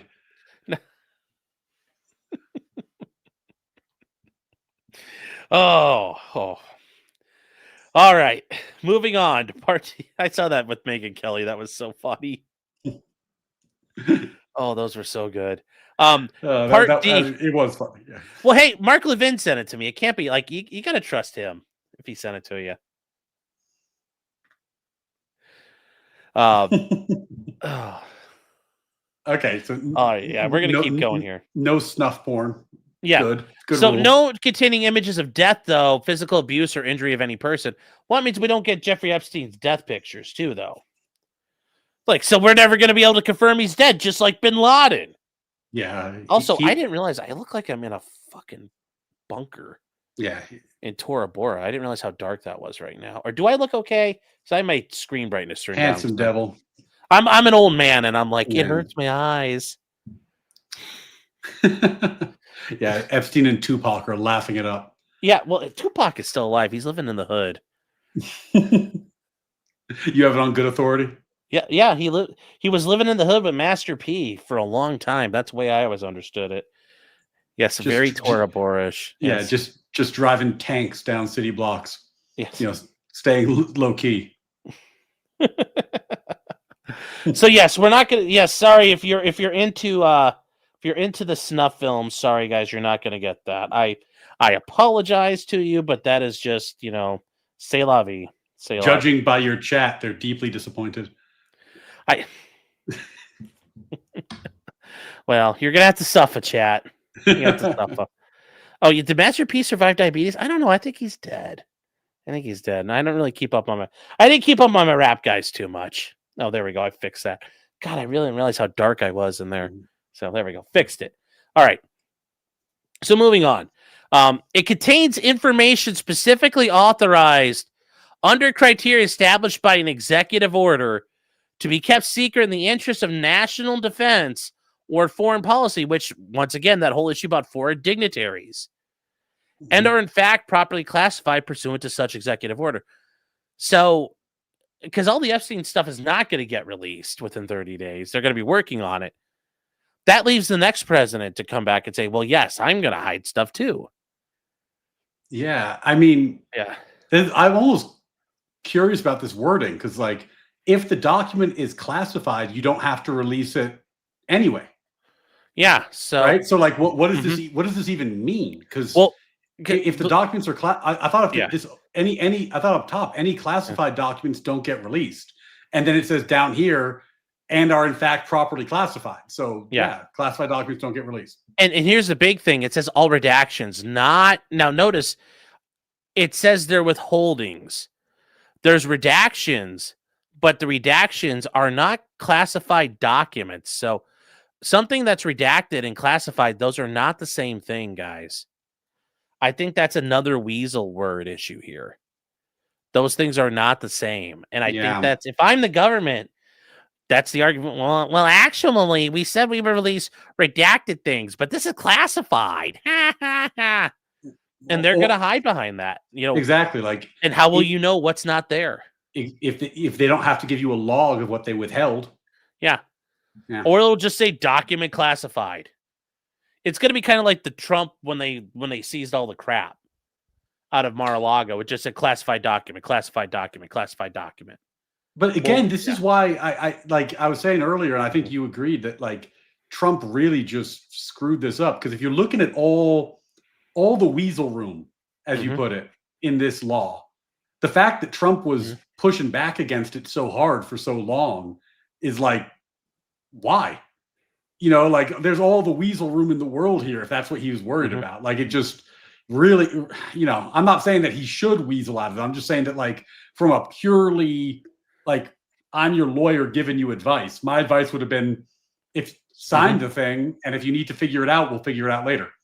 Like this is not like a, you know, scorched earth style law. This gives a lot of wiggle room. Yes, as a lawyer, I love this. If I'm, you know, like if you tell me my job is to hide things, I'm like, oh my God, like you've given me a million different ways to hide stuff. Like this is perfect. I've got options. Yes, a lot of good options.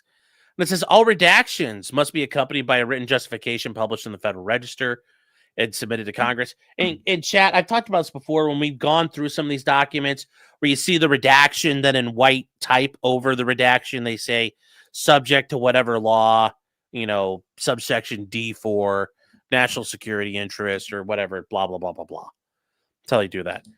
And then it says to the extent that any covered information would otherwise be redacted or withheld as classified under this section, the Attorney General shall declassify that classified information to the maximum extent possible. They're going to say, sorry, we can't do it. And this is their way of saying, oh, well, if you're saying you can't do it, if you make a determination that it may not be classified or made available in any manner that protects the national security of the United States, including, and this is where you get to it, methods or sources related to national security, which is going to be, sorry, we used all of Jeffrey Maxwell's stuff for intelligence purposes, which they probably did. The Attorney General shall release an unclassified summary for each of the redacted or withheld classified information. Now, at least they closed a little bit of a loop there. But here's the problem, though. If it's that dire, I can't give you a scrap of it. It's kind of one of those deals where if I give you it's kind of like the John Bolton stuff. Even if I write down a summary of what happened, that's still classified. And that might be a massive national security risk. So this is another place where I think they're just going to hide from this. And I don't know. Do you get what I'm saying? You see? Yeah, I think what you'll probably get is like 8 to 15, like carefully vetted 2 or 3 sentence summaries that are going to be buckets of documents. You know, like this document could not be declassified because it contains sensitive national security information related to foreign policy. Yeah. You know, boom. And then maybe some kind of follow-up sentence that's going to be very vague, and that would be generous. I think that's going to be the most you get. And you'll say, what foreign policy? Foreign policy, sorry, can't help you. Executive privilege. And then it says, all decisions to classify any covered information after July 1st, 2025, which we've already passed, shall be published in the Federal Register and submitted to Congress, including the date of classification, the identity of the classifying authority, and once again, an unclassified summary. That's not really gonna help anybody. Now, the only thing that does that's a little bit interesting is reporters are going to have fun with that.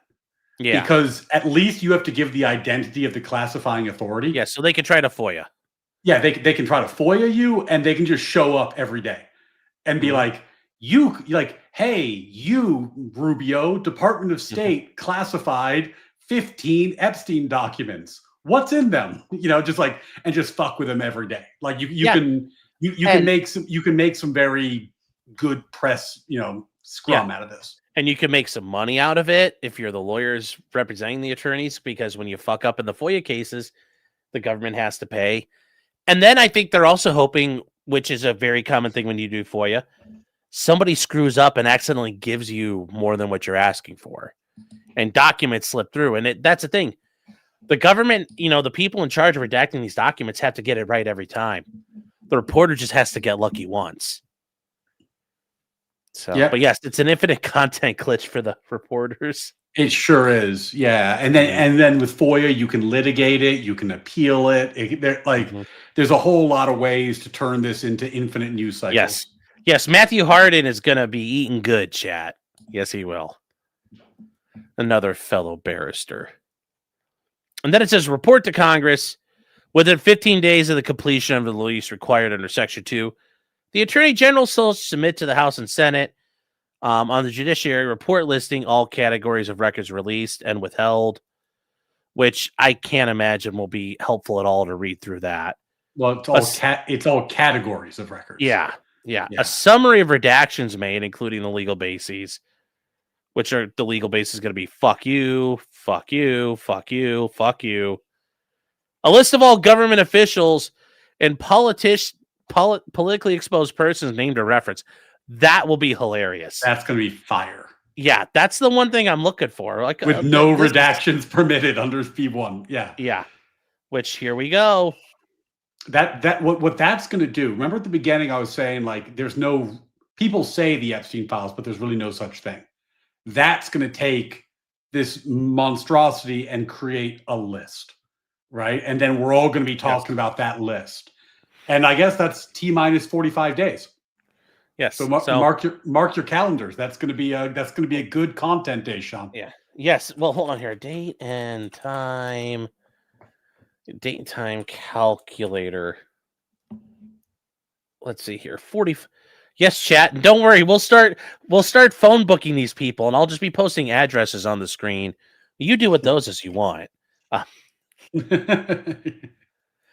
So today, add 45 days, calculate the new date. Saturday, January 3rd, which means it'll be January 4th. Happy New Year's to you, Sean. Yes, chat. Yes.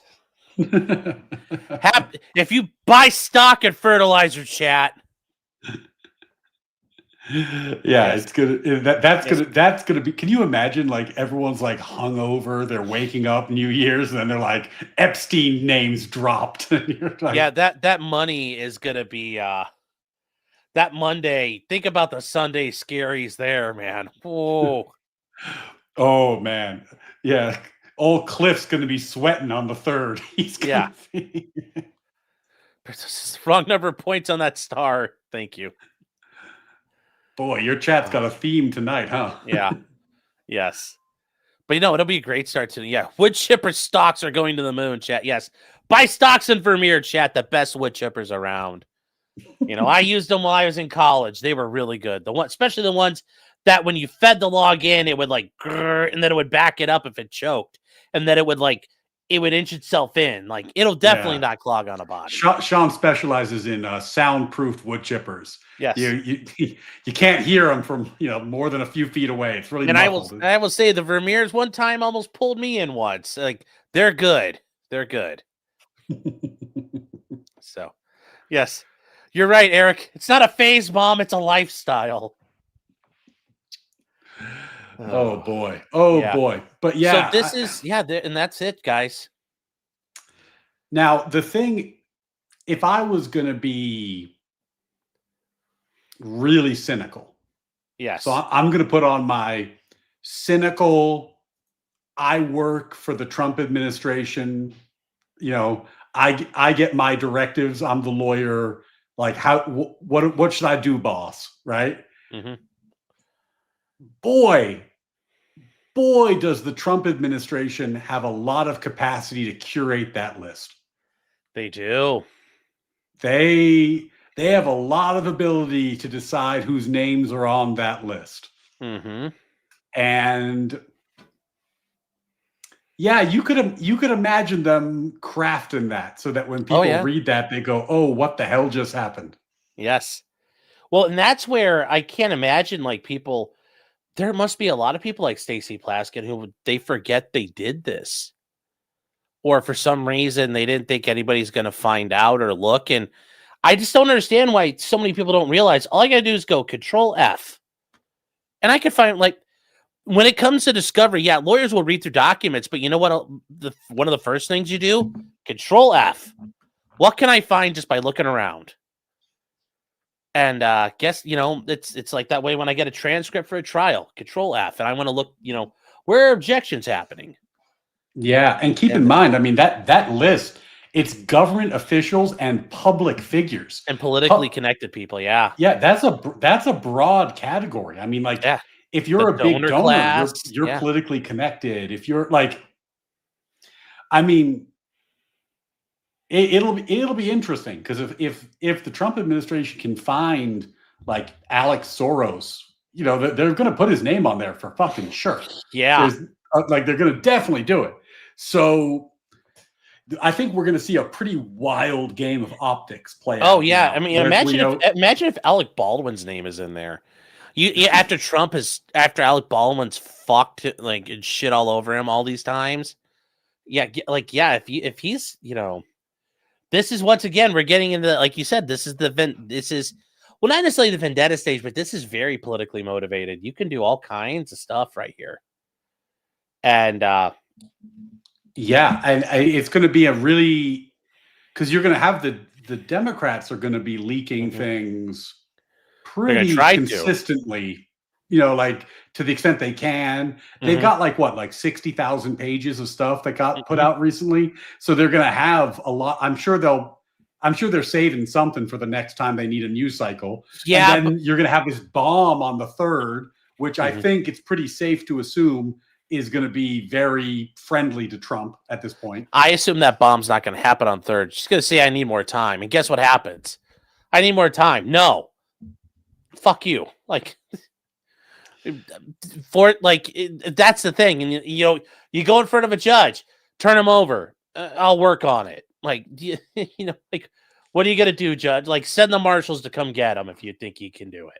Yeah, but see, that's the thing. Like, again, I'm just putting on my I agree. They should be like Machiavellian lawyer. If it was me, I'd be saying like, work everyone to the bone, get the list ready to go, get your redactions ready, get your justifications ready, and then release the most helpful list you can. Like, I don't think it'd be crazy for them not to do that. I agree. Well, I would give like a guy because they know all these victims are.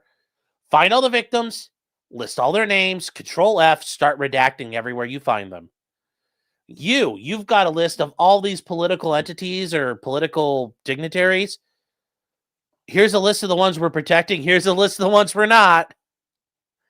And think about that. Think about the leverage if like Prince Andrew is in there. Other ones are. You know how much power that gives Trump now? Like, if I was Trump, I'd make a phone call. So about them tariffs.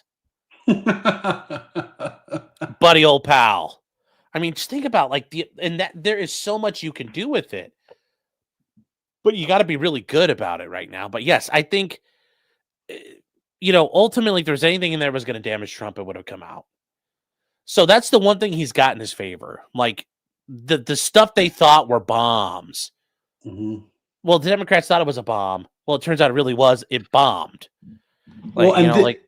And here's the thing, like beyond the political pitch that I was just making about like why this could be, the Trump administration could use this to their benefit.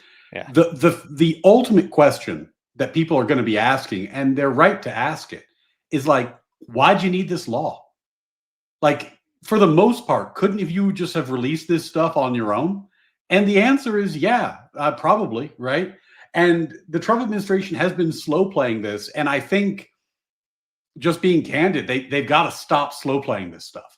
Like if they keep slow playing this, you're not going to outrun it.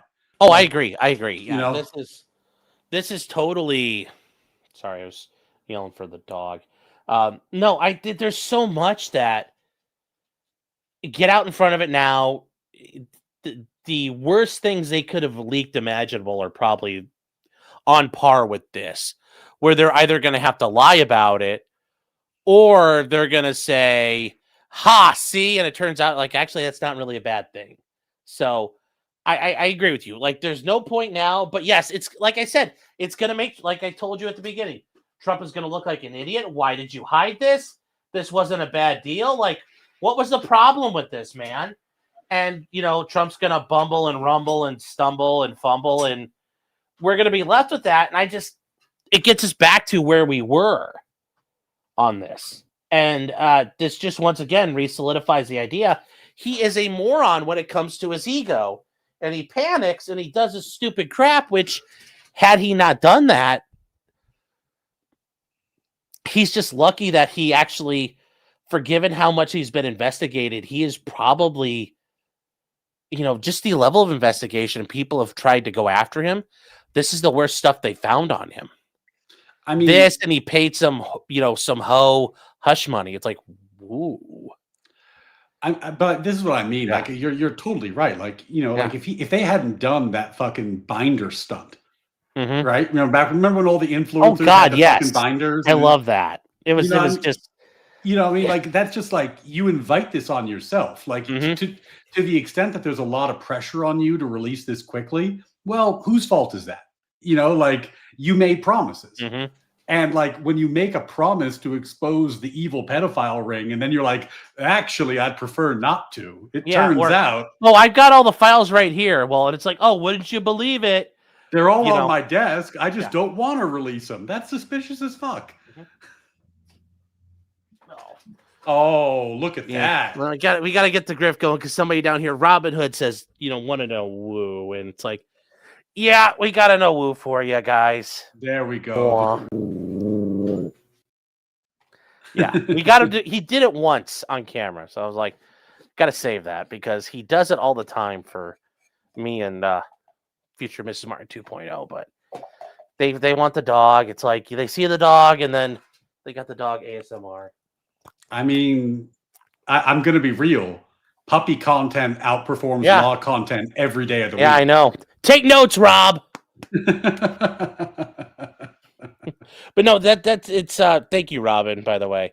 And Squizgar, the left is gonna say Trump is, hid stuff, but that's gonna be, once again, they could say, oh, Trump was hiding things, or he only did left-wing people. It's like, still, why are you guys friends with, like, that? They've got a problem of, they're gonna try to draw fire away from themselves, but in the meantime, the question is, wait, why were you friends with this guy?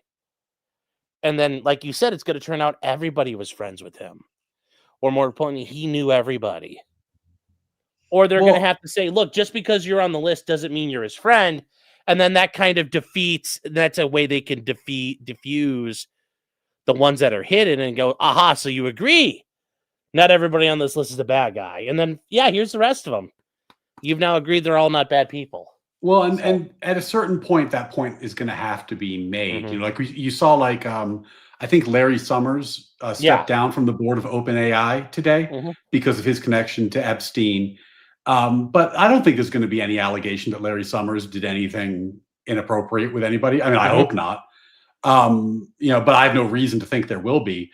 But ultimately, if we get a list of like 300 names or something, like at a certain point, people are going to have to say, like, well, there's a lot of names here. Like, like I told you, there's about 535 names I'm sure we're going to see.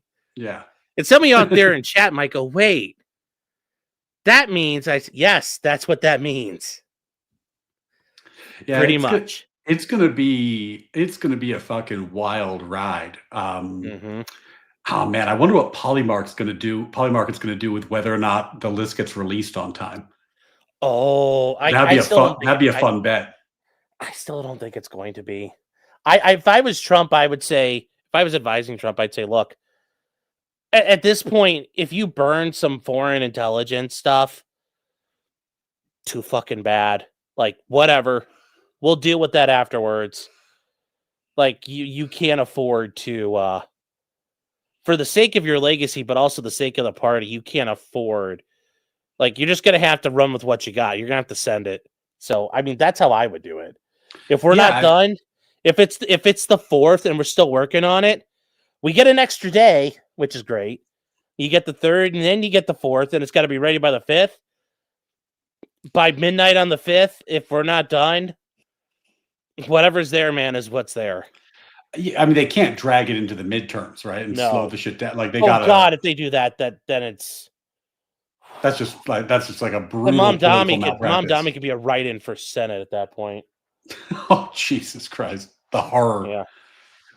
Yeah, man. I mean, we'll see. I mean, the other question that's always interesting with the president in their last term is like, how much do they care about the the long term versus their personal interests? Because it's you do see presidents in their last term, they start becoming a little zero fucks given.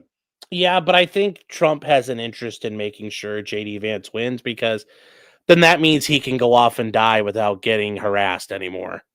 Oh yeah, I mean, I think So- he'll definitely want that. Though, speaking of legal advice, I would be giving Trump, and I'll just say for free, if he doesn't pardon everybody he's ever met, spoken with, emailed, done Mhm. bit, like he should like it would be insane for him not to issue the broadest sweep of pardons imaginable before leaving office. You know, Oh, I agree. Yeah, he's basically gonna have to just. Well, it's kind of like with the whole 2020 thing, where if you were involved at all in any election stuff, and it's like, well, if you happen to be part of like Lawyers for Trump, or we're willing to be like, I'm willing to be a legal hatchet man who could drive wherever it needs to be done. I'm not saying I know people who did that or I did that, but I might have a part. I might be named in a pardon technically at this point. It's like, that's great. It's good news. So yeah, it's gonna have to be stuff like that. It's gonna have to be stuff like that 2020, like, because that's the thing in that pardon people don't realize. Like, anybody at all who was helping the Trump campaign is covered by that. But you need massive pardons like that, and that's what we're gonna have to do. He has to. I mean, first Mhm. of all, you got like, and I think this sentiment is not rare. You got like Destiny's calling for truth and reconciliation committees. Like there needs to be like a Nuremberg style justice after Trump leaves office. So it's like, if you think there's even a slight chance of that happening, you would be insane not to issue sweeping pardons. Oh, I think so. And then sorry, go ahead. But I think if Trump is smart, I'd use that to my advantage until the last minute of like, what can you do for me? Oh yeah, you do it late. Yeah. But then the second part about this is, as somebody who, I've said, like, I would like the era of political prosecutions to end. I think they're bad for the country. That's the end, right? Because like, one of the weird things about vendetta cycles in our system is that they're self-servingly stupid because the president can just end them by pardoning everybody. So that, he pardons everybody, there's nobody left to prosecute. Yes. Okay. Maybe can we now go back to normal? Right? Like, yeah, I agree. And I know you heard me talk about it a little earlier. I mentioned it, but like the Letitia James thing, I agree that's a vendetta thing there, but you know what? Like when you call down the thunder and that's what the game you're playing, like I have no sympathy for you when that same game is applied to you at that point for her. Like she wanted to play that game. When you kick over every rock, guess what? Your garden's full of rocks too. This is the thing I think people who haven't been involved with the justice system don't understand. Like, prosecutorial discretion is super important. It is. Because like we have so many crazy laws on the books. Like, the odds that I committed a federal crime this week are not that small. Like I probably did something and didn't know about it. But normally prosecutors use their common sense and say, you know what, I'm not charging this. This just isn't the kind of thing that we do. And, right now we're in this kind of politically charged environment where, there's a lot of political reasons to bring a prosecution. And that sucks. Like that it cheapens the rule of law. It's a bad look. It's not like I don't understand why it's happening, but I would very much like it to end. I would too. But I also do think like, I think, for example, when Trump got fined, $500 million in the court of the New York appellate courts are like, okay, like, nah, we ain't doing that. Like, they're like, okay, we understand, like, okay, there may have been some grounds to do the case here, but like, even Judge Engeron, like, buddy, that was, they had to say like, that was ridiculous. Yeah. The 500, but that's the problem though. We have to get to that point, but that was done all in the intent to destroy his ability to run for office.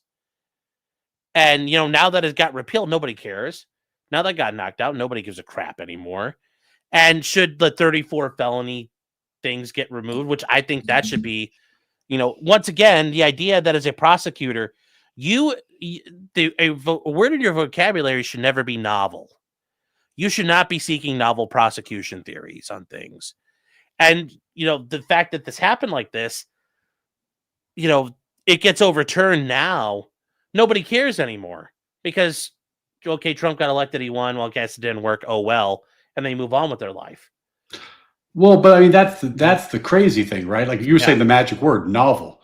Like, if you're going to bring a case against a former president, yeah, like bringing a case that's on a legal theory that's never been tried before, where you convert misdemeanors into felonies by virtue of another crime that you don't have to prove, which is what happened. That's pretty wild. You know what I mean? Like it's generally speaking, you would want to give a lot of deference to a former president, because when you kick off this kind of political vendetta cycle, it's really hard to get out of, man. Like it's not it's not trivial. Like it's tough. Yeah, and well, that's the exact thing though. Like she wanted, like you did, like this is what she wanted, and now, and it's very, and this is where I agree with you at times, but I also agree with the idea that you don't get to start a wildfire and then sit there and cry and say, "Wait, I didn't know this was gonna like." I didn't think it was gonna burn this patch of grass. Like, what did you expect to happen? You're sitting there with a match, just throwing them into the field, and you're like, but you're standing in the middle of the field too. And and this is why I get so frustrated on this issue, because, like, I went on the last time I was on Destiny's show before he fucking blocked me because he's a pussy. Remember, avoidance is for pussies, Chad. Yeah. Are you on the super blacklist or just the blacklist? I don't know. He blocked me on X, and I haven't like DM'd him since then. So I don't know if I'm like on the super blacklist. I would assume I'm persona non grata for now, at least. But this is the point I was making to him. Where I was like, how dumb is it to start a political prosecution fight with somebody who's could be president, right? Because like you're calling for Nuremberg trials. He's going to pardon everybody. It's within his power to stop it. Like what you're doing is transparently stupid. There has to be an end game. And his point was like, well, we just got to punish them until we win forever and they learn their lesson. And I was like, well, they're saying the exact same fucking thing. So what you're describing is like a hillbilly style civil war where it's just like, what's Hatfield and McCoy? Yeah. Exactly. And the bigger thing is, and this is something I really like, if you think that people like, because I'm sure a lot of the people that you've interacted with would think people like me are absolute fascists. I'm just waiting on if they can make me a boat sail sized Hugo Boss uniform for me to wear, and I could be Obergruppenführer Sean. The idea that like, do you think I'm going to let you win? Like, if you think I'm the guy you really think I am, do you think I'm going to let you take power? Oh, that's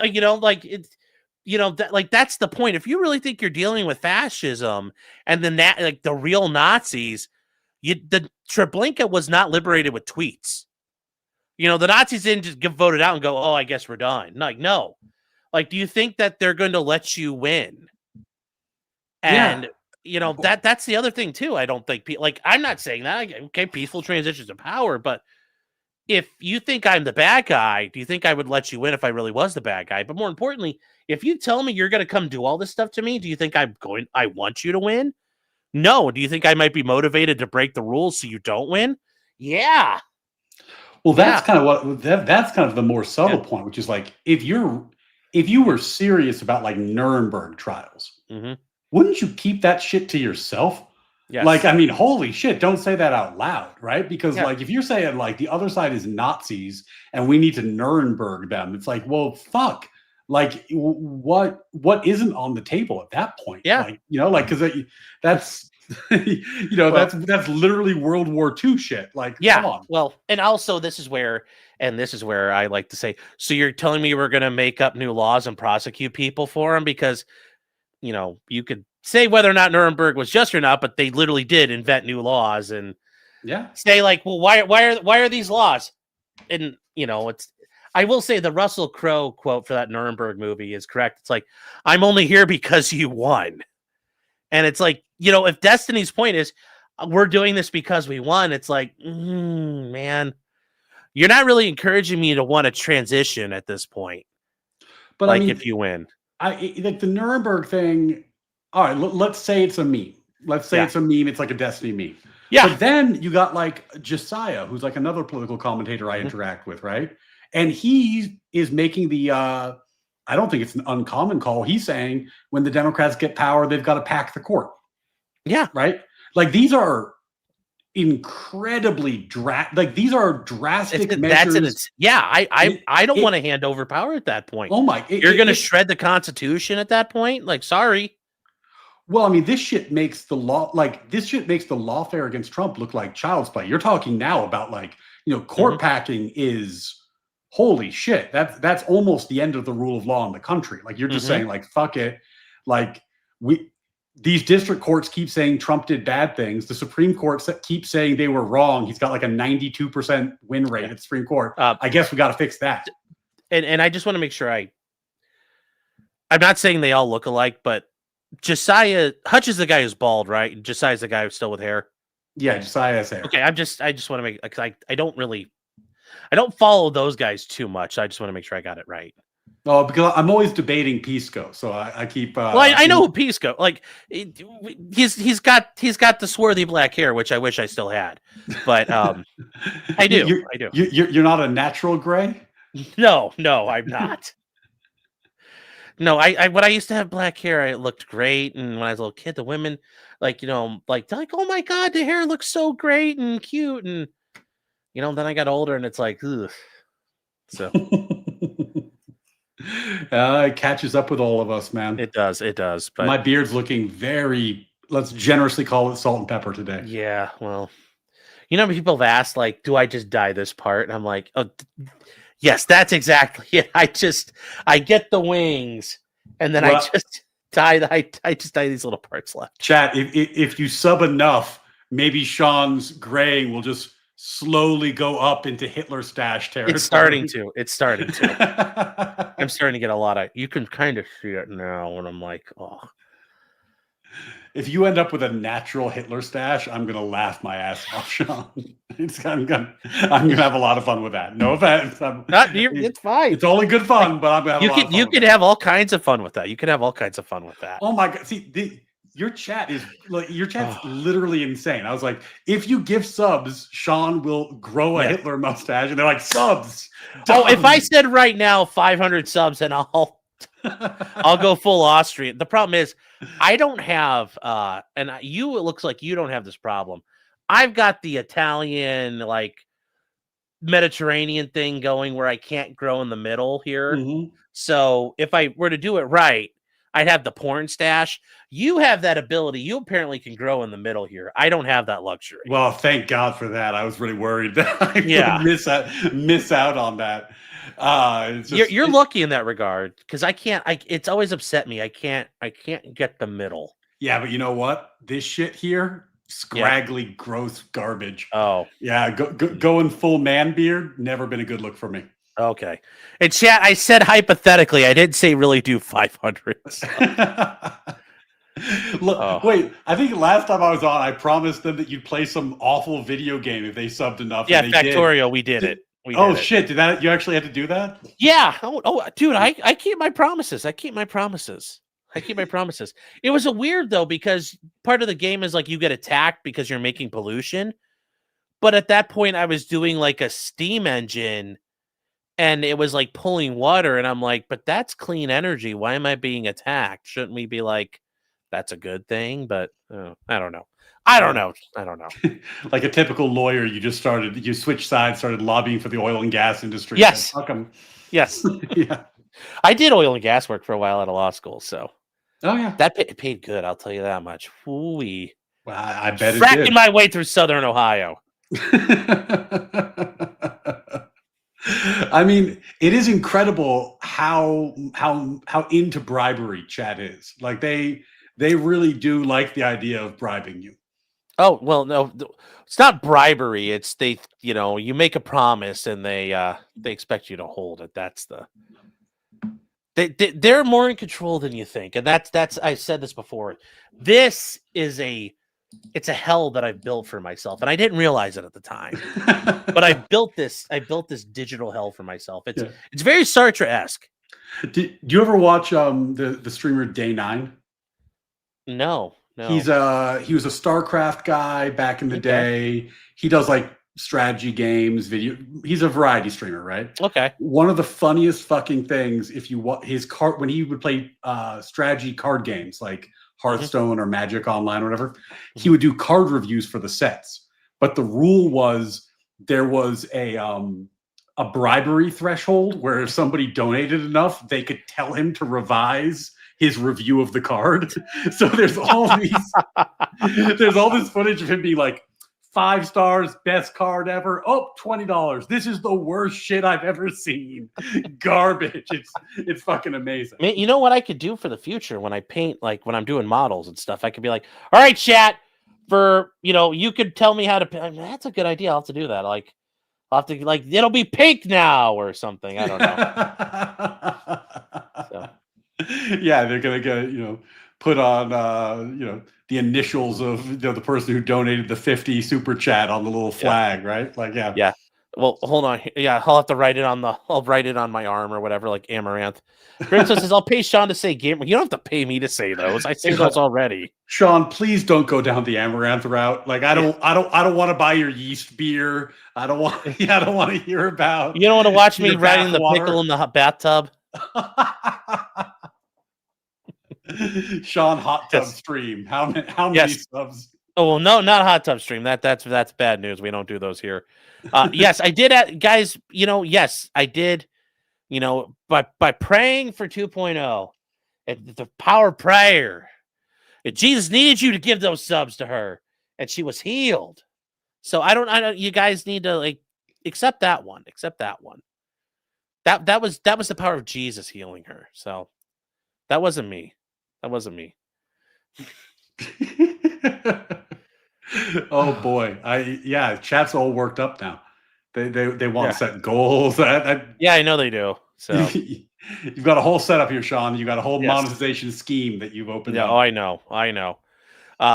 Hella said, what was wrong with 2.0? She wasn't feeling well like 2 weeks ago, but she's okay now. She just wasn't feeling good. It says it's staggeringly effective. Yes. Yeah. I mean, this time of year, everybody's sick. Everybody. Yeah. I mean, I've been fighting it. My wife's been fighting it. My electricians called in sick. They called me like, yeah, we're not coming tomorrow. I was like, fuck, come on, guys. Like, I was in trial the past couple of days, and my client kept on he was coughing, and I'm like, you got to stop. And he's like, well, why? And I'm like, everybody's staring at you, so they're not hearing anything. They're just looking at you. I said, that's not good for this. Like, you need to be invisible. And I'm like, I had to go get him a bag of cough drops. And I'm like, I don't care if you eat all these right now. And he's like, I don't like menthol. And I'm like, I don't fucking care. Here are menthol cough drops. You're using these. He said, I don't like menthol. Yeah. Well, I don't blame him. Like, I like them, like menthol cough drops are great, but like, I grab those because I know menthol cough drops are the best. And I'm like, here. He's like, well, I don't like these flavor. I'm like, too fucking bad. Well, that's my point. Like, you didn't get him for him because you said they were delicious. You were like, yeah, this is part of your fucking defense. Like, yeah, I think he wanted the better one. Like, he wanted different flavors. I'm like, the menthol ones are the best. I feel like they work better. Yeah, as far as keeping you from coughing. But yeah, it was just like, look, buddy, you're accepting this. Yeah, that. You see, you get some stories. You're not allowed to tell all of them, but you get some stories in this line of work where stuff happens. You just go, "Holy shit!" Like, why? Yeah, yeah. But I mean, it was just like he kept coughing, and I'm like, you gotta like number one, like people are starting to look, but I'm like number two, I'm like I'm looking because like it was just yeah.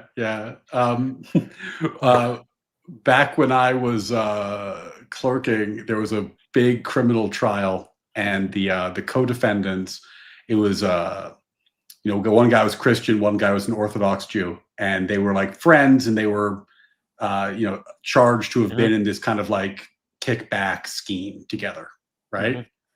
And one of the funniest motions that we ever had was the prosecution had basically a motion to stop defense counsel from artfully displaying their religious symbols on the defense table in a way that made it look like they were holding hands for the benefit of the jury. Because every day they'd come in and put down like a big cross and like a star and a Bible, and they'd be like the unity symbol on the table. And it was like, I mean, like, but the point is, the way you look at the defense table, you know, the jury's looking at you. That's big optics. Well, and I would have just responded, the Sixth Amendment does not protect the state's right to a fair trial. And did the judge tell them they had to stop doing that? No, I don't know. I think that was like, look, if they want to have their religious symbols, it's kind of hard. Well, that too. Yes, that looks really bad. We did have to. The Orthodox community was like coming out in force. They were like stacking the fucking. They were digging tunnels into the courthouse. Yeah. Especially when there was a witness they didn't like, and they were like staring daggers at him, right? But one of the things that we and the deputy had to do is we're like, you guys, you need to stop taping pictures of rabbis to the courthouse walls and to the, you know, you can't put up pictures of rabbis. and that's not witness intimidation at all. I mean, like, obviously you can't do like this, like witness intimidation, First Amendment. There's just like, there's so many problems with what's happening right now. You can't do it. And one of my favorite lines of all time is, you know, me and the deputy say like, you gotta take down this picture of a rabbi. And the woman turns and goes, she points at the judge's bench. She goes, oh, he thinks he's higher than the man upstairs. And I was like, oh no. In this courtroom, yes, ma'am. We're not having this conversation. Take down the picture. Like, you can't. Yes. You can't decorate the courtroom. I don't know why I have to say this. Oh, inside the courtroom. Oh, I thought you meant like outside on the wall of the courthouse. No, they were like putting it up on the benches. Oh, geez, wow. Like, no, you can't decorate the courtroom. Obviously, you can't decorate the courtroom. Also, like, we have like U.S. Marshals in here, so like, you also like can't talk back to the deputy. Like, there's stuff. There's rules. Yeah, their deputy. He's not saying deputy sheriff. He's saying deputy U.S. Marshal, guys. Yeah, it's the judge's deputy. So it's like but like you know, like if you when you go to court, there's always a guy with a gun. Because it's very clear that, like, if the judge says something and you're like, nah, I'm not listening to you, it's like, there is a next step. Yes. You know, like, it's not, none of this is optional. But yeah, it was crazy. They were putting up pictures in the fucking courtroom. Did they win or did they lose? It was a mix. Mr. Reichberg was convicted, but Mr. Grant was acquitted. It was a pretty wild display. John Marangolo, rest in peace, he passed, but the defense attorney for Mr. Grant put on a hell of a show in closing. He was yelling and screaming and tearing up papers. It was he put on a really theatrical performance. And one of the jurors who was particularly moved stood up and gave him a standing ovation. At the end of middle of closing? At the end of closing, he gave the guy a standing O. I was like, holy shit. What? Oh boy, this is going to be wild. Wow. I'm assuming that juror got sent home. No, I mean, it was closing. What are you going to do? Well, get rid of him and throw an alternate on? For what? He thought it was a good I mean, I guess I'm surprised the court would like. Objection, I mean, if Your I'm Honor, the defense attorney, I love it. But objection, Your Honor. The other team's closing was too good. It motivated that juror too much. Like, I don't know if they were screaming about bias or, you know, like, I don't know. It was crazy. That's impressive, though. And the thing I learned, by the way, and you know this because you do criminal work. I haven't done that much criminal work. Gun to my head, the closing. I don't think he even talked about anything legally relevant at any point. Like, it was not. You don't remember any of it anyway. He wasn't arguing law. He was arguing emotion and human connection. Yeah. He was trying to find the person on the jury to connect with who would buy a particular story. It was brilliant lawyering. It just wasn't like technical lawyering. It was a different kind of thing. Yeah, well, there are times where you get to do that, but then there's times, depending on the case, you're like, all right, guys, look, I know this sounds really bad, but all I can do is soften the edges on it. But well, John had a real benefit where they weren't co-counsel, but Yeah. the other defendant was represented by Susan Nichols, who's like, she's a legend of the New York City bar. She's one of the best defense attorneys in the country. I'm thinking that these weren't like murder cases too or something. Well, They're these were public corruption cases. Okay, so it's a more white collar thing anyway. White collar, but high profile. There was Yeah, it was part but of, that's like, you could do a lot with that. You could do a lot with those. But I'm saying Susan is like, she was on Trump's team. Okay, yeah. Like she's like that caliber of attorney, right? Okay. So she was doing all the technical perfection stuff, and that let John just do the emotional, my guy's a good guy, my guy's a hero stuff, because he knew that any dots that, any I's that need to be dotted, T's that need to be crossed, she was going to do it. So he didn't, he kind of got a free ride on that. That's awesome. It was a cool case. That's hilarious. So I've never had anybody clap for me after my closings, but just once in a while where you get like, normally I'm happy when one of them kind of goes like, yeah, and I'm like, yes, that's enough. That's enough. But if one of them clapped for me, I'd be like, as soon as it's over, I'd run out to the car and be like, Mom, guess what just happened? I'd be so thrilled. Yeah, man. I mean, we were all stunned. But I'll never forget this, man. It's the craziest goddamn thing. I don't know if you talk about this with your chat, but like one of the most stressful things in the world, if you're on the court side, is the jury charges, because jury charges have to be perfect. They have to be like, if you write them badly and the judge reads them badly, that is an appeal. Right? Like, like every word has to be perfect. They're so stressful. So that was like the hardest thing I'd ever done in my legal career, was writing those jury charges and like perfecting them. It was painstaking. And all the lawyers were super involved. Everyone was like really in it. And John, the guy who got the applause, with the fucking speech and everything, he didn't even come to the conference where we worked on them. And when I handed it to him in that day of, he looked at me. He's like, thanks. I swear to God, he looked at me, he goes, Ryan, if I win, none of that shit matters. I was like, oh, okay, John. And then he won. And I was like, God damn it. He's like, oh, cool. And threw it over his shoulder. In the meantime. Basically, yeah. Because his whole theory was, my guy's he's a cop. My guy's a good cop. My guy's a good public service. This is all a persecution. This is a conspiracy against him. It was that kind of defense. Yeah. Yeah. Well, and I mean, I will say, yes, charging conferences and whatnot are always stressful, but I always kind of adopt the mindset of, I like, Your Honor, I kind of object to, I think all these jury instructions are wrong, just on the premise of like, I gotta say, like, even the special ones are wrong, but more importantly, just the standard jury instructions we're using, I think those are improper. And it's just because maybe I'll get some appellate judge at one point saying, I finally thought this is all bullshit. Someone gave me an opportunity to reverse it. Yeah. But I'm like, but I'm always like, I know it's really bad because there's times I've asked for some like ludicrous, well, I wouldn't say ludicrous, but like really like out there jury instructions or trying to shoehorn arguments in. And like, I could tell I'm staring at the judge and they're like staff attorney and they're both just like, well, how are we going to make this work? And I don't feel too bad about it because I'm like, I'm doing my thing. But no, the most stressful time for me is just the waiting at as soon as they go out. And it's like, as long as you can get past the 20-minute window, that I could kind of relax. But the first 20 minutes, I'm terrified they're just going to be like, we got a verdict. And they're like, fuck. Yeah. Well, those are the worst.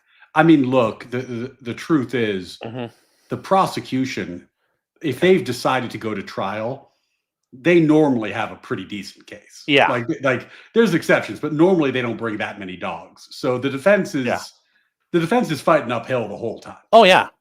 Yeah. Like that's the nature of the beast. And they hold all the cards until trial starts. So yes. Oh no, I very much agree with you. Hold on here 1 second.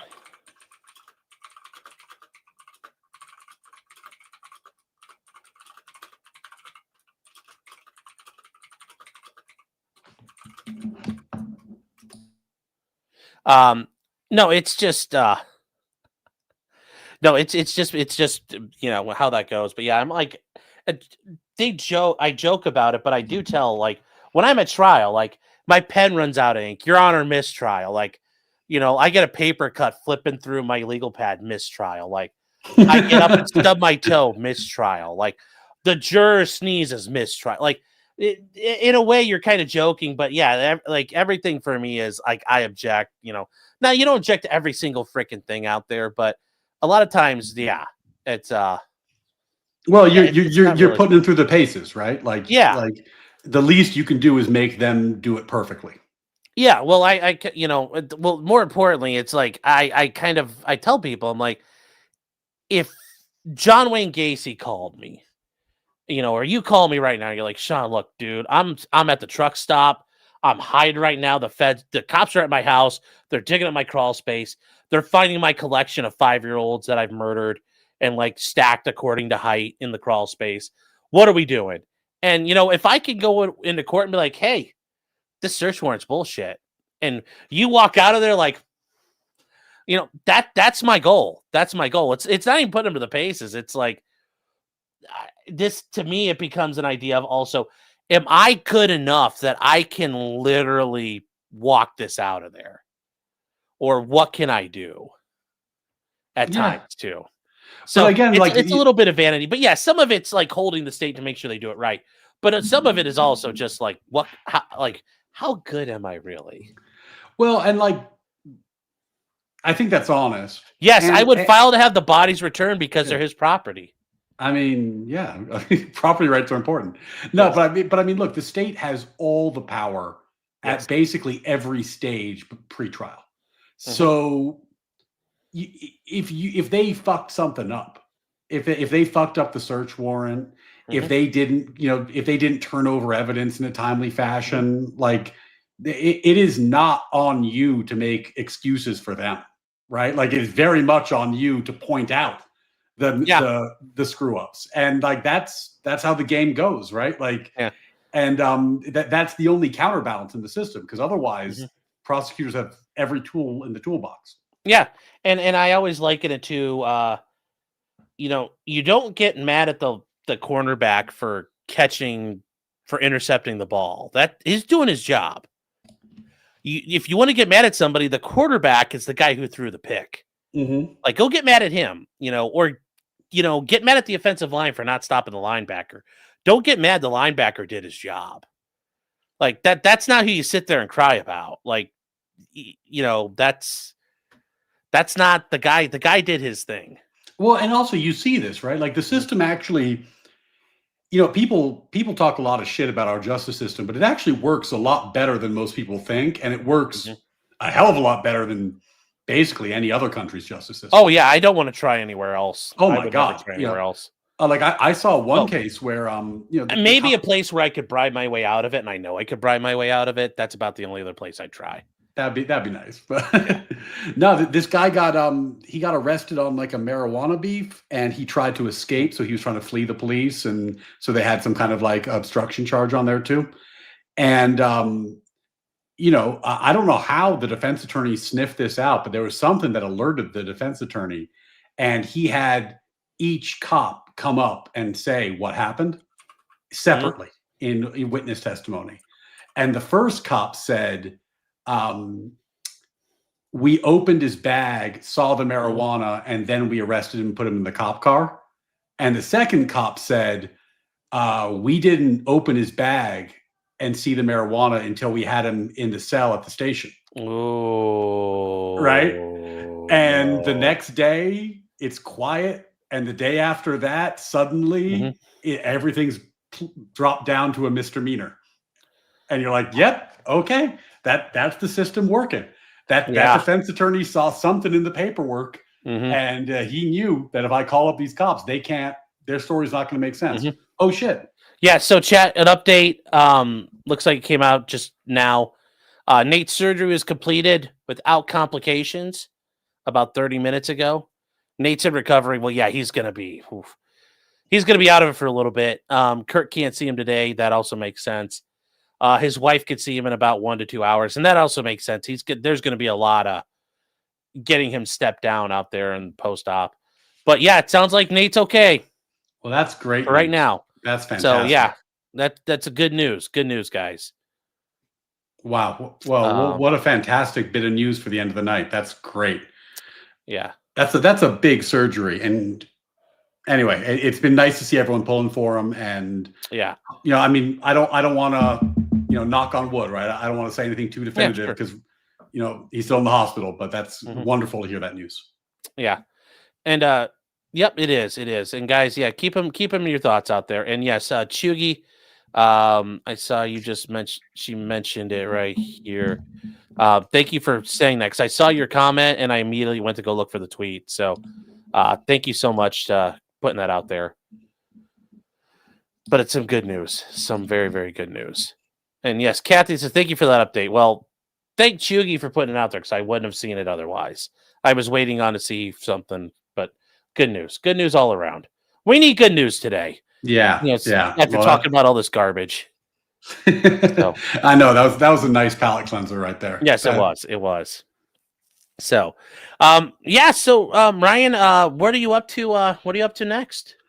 Yeah. So now that I'm recovered, or at least recovering, and I feel like I can get on stream without slobbering all over the mic and fucking, coughing on people. I'm setting up a debate, hopefully for Monday on Sarah the Raging Tomatoes show. Topics being TBD, but hopefully I'll be arguing about why we should get rid of the Department of Education. And we'll see if I have any challengers for that position. And then on Sunday, the Ordered Liberty podcast. So me and Gen Z attorney and a rotating cast of guests talk about law, political issues, and of all nerdy things, the Federalist Papers. So tune in on Sundays. And Sean, we got to have you on someday. Sure, if you want to, just let me know. I'd be happy to. And I will say, guys, Ryan did a very interesting discussion with what's her name, the Athena lady, I think. Oh yeah, Olive Athena. Yeah. Talking about, and you know what? Honestly, listening to her kind of convinced me. Like, yeah, wow, school vouchers sound like vouchers are a really bad fucking idea. What do you think about it? Deb is just made of steel. Yeah, but she's 100% right. Like, it's, oh my God. I sat there and thought about it, and it's like, yeah, no, we just need to just, cull the herd and just start abolishing things instead. It's so funny. I invited her because, Trump announced that he wants to get rid of the Department of Education. So there was a news story. So when I proposed the debate prompt, I said, oh, the right is correct. We should abolish the Department of Education. And that's the debate prompt, right? Yeah. And I offered it to her. I was like, of course, we talked about this. You should be my partner. We should do a 2-on-2. And she said no, because the prompt was too pussy for her. She was like, the prompt should have been, we should abolish public education. Getting rid of the Department of Education it's like a half measure. It's not even.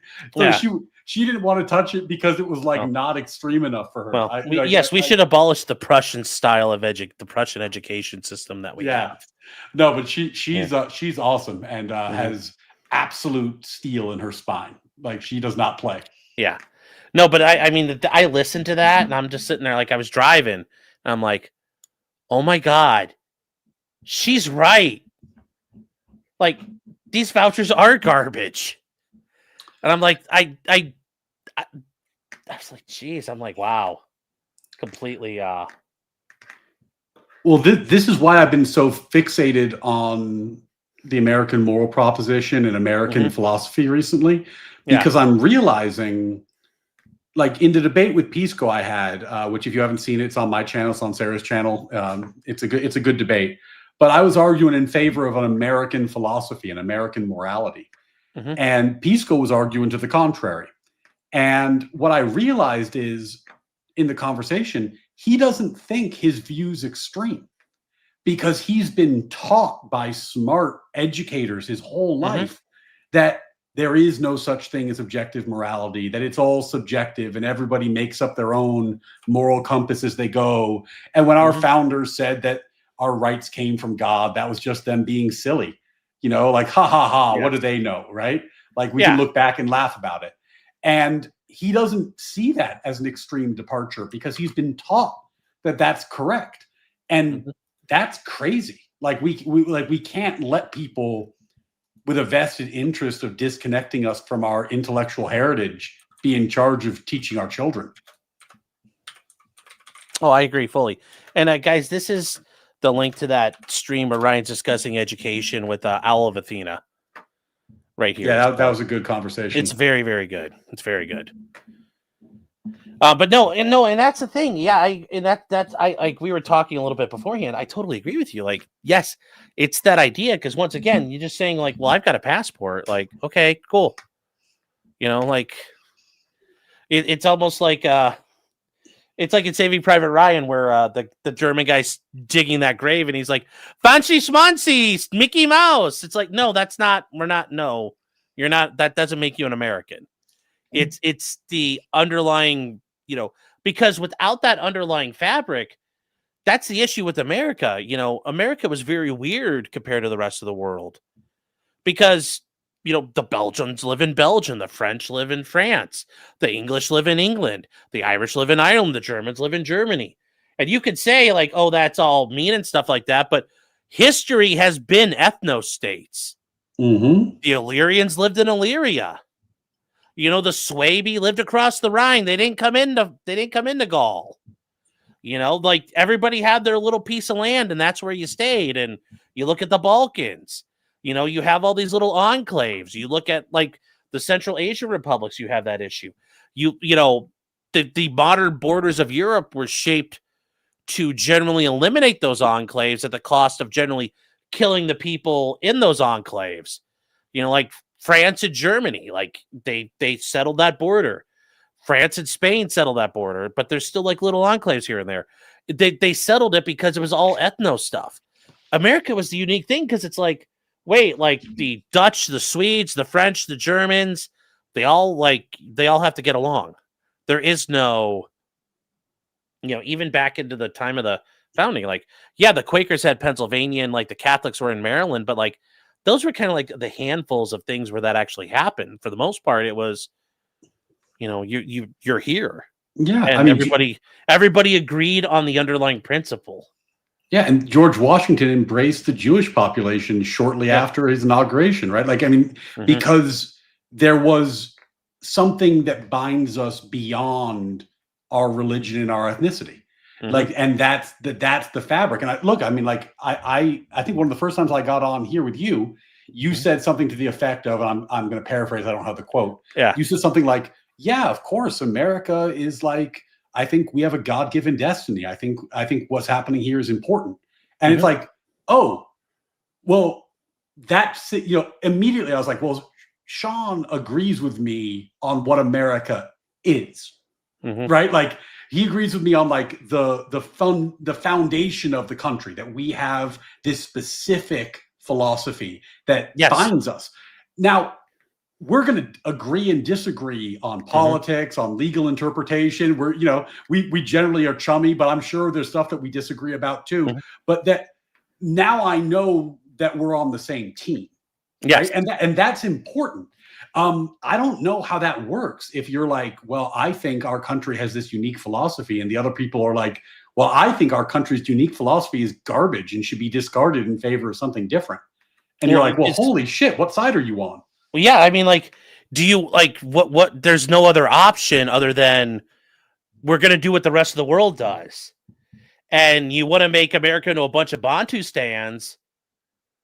Like that's kind of the alternative. We either can all agree that we have a unifying, cohesive fabric, or, we're Central Africa in the 60s. Yeah, and this is the thing Deb was talking about in that conversation you linked, and I think she's dead right, which is that the progressives like the Woodrow Wilson, John Dewey, starting in the 20s, they started teaching kids to be modern citizens rather than connected to their American heritage and our core philosophy. And as like Reagan said, like, you're never more than one generation away, right, from the end of all of this. As you teach people that the American project is valueless, and like, we were a nation founded on slavery and just uniquely evil and just deserve, as Hassan Piker would put it, deserve 9/11 and, the streets should run red with the blood of our capitalist bourgeoisie and whatnot. Like, holy fuck. Like, are you going to, there's nothing left, man. And that leaves you vulnerable. That's when the communists come in and say, well, since you're not American anymore, maybe you'd like to try all my Bolshevik, be a Bolshevik. Or America for the, that's where you get, oh, I don't want to do that too. Okay, well, the other alternative is German for the Germans, Japan for the Japanese. Like, do you want to go down that?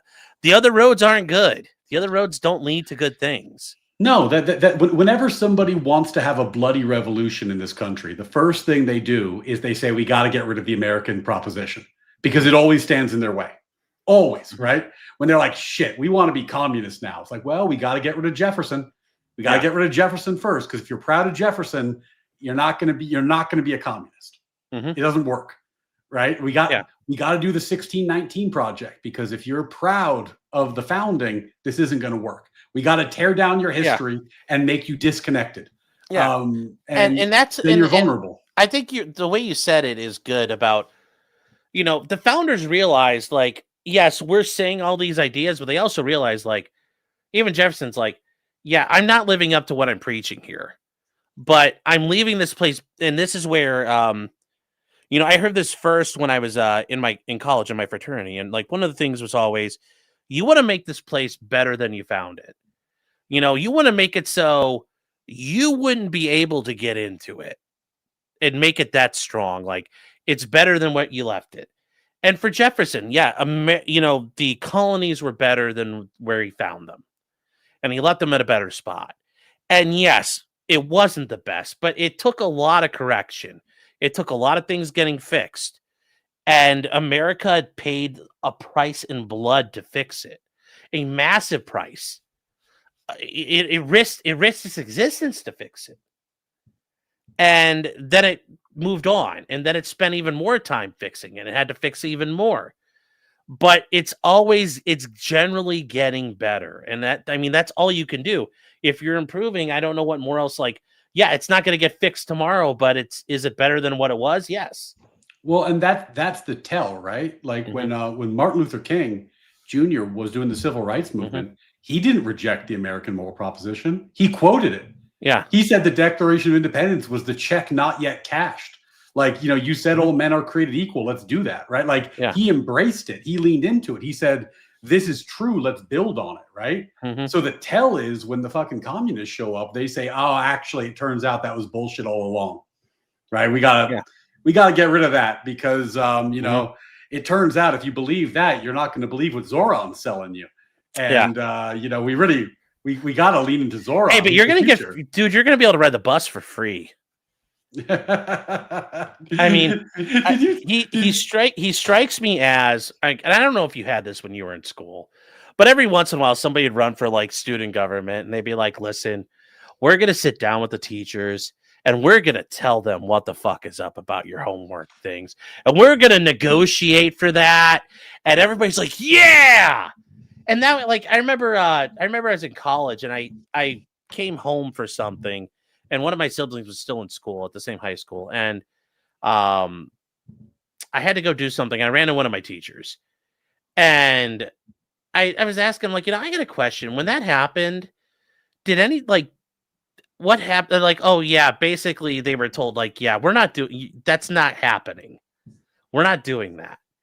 And basically, Mom Dom, he's that guy. He's like, we're going to have chocolate fountain in the water fountain. Like, chocolate milk in the water fountains. And we're going to have Pizza Hut for every pizza day. Not this crap that, like, it's the frozen sheet pizza that, like, I went to a pretty poor district. So, like, this nasty pizza that you guys get. No, it's going to be great. And it's like, well, wait, how's that going to work?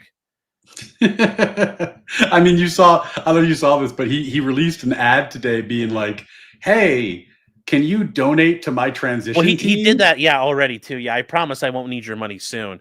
But because soon I'm gonna have your tax money. But like, he's like, it's just like, oh shit! Well, like, it turns out you have Jesus, $0. No, that's true though.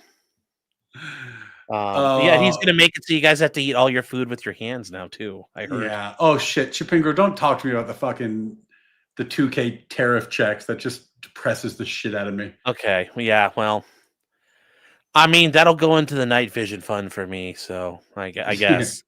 Yeah, I would.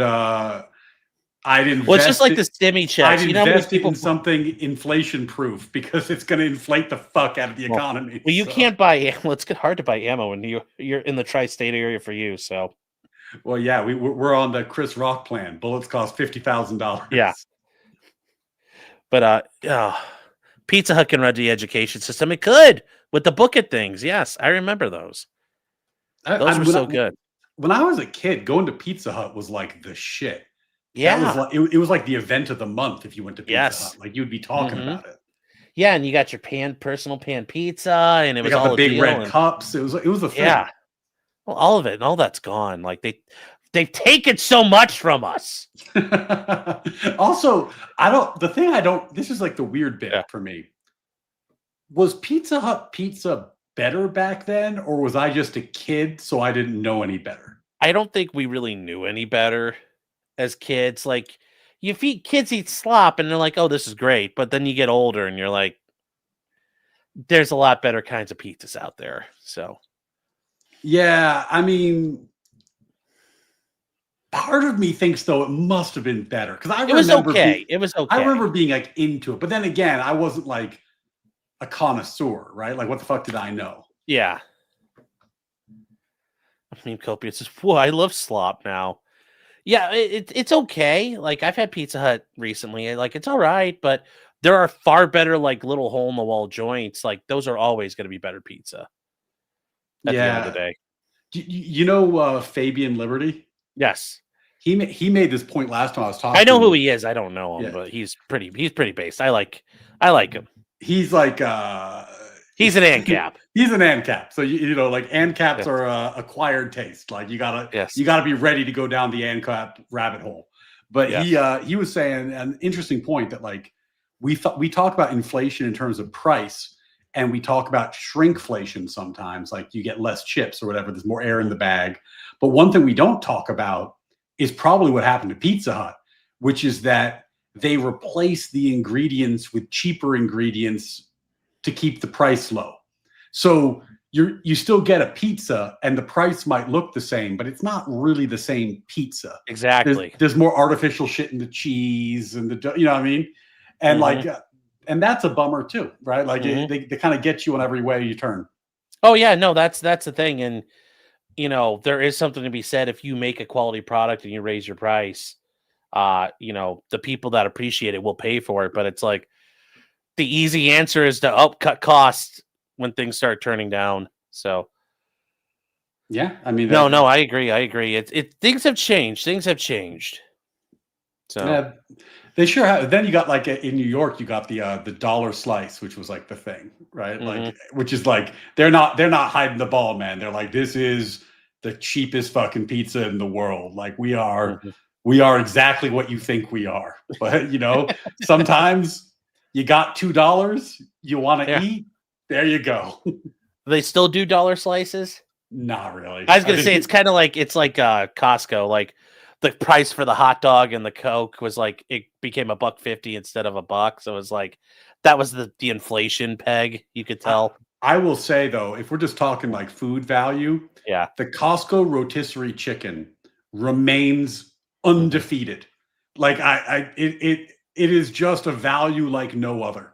Like a $5 rotisserie chicken that's already cooked, you take it home, it's pretty good. Done. Sold. No, I haven't had Costco's chicken, but like almost every other thing from Costco is pretty good. Yeah. So, well, Little Caesars is never good. Ooh. No. I mean, I'll eat it, but it's not the best. Ugh. That's every once in a while I'm like, ugh, it's like forgot how bad it is.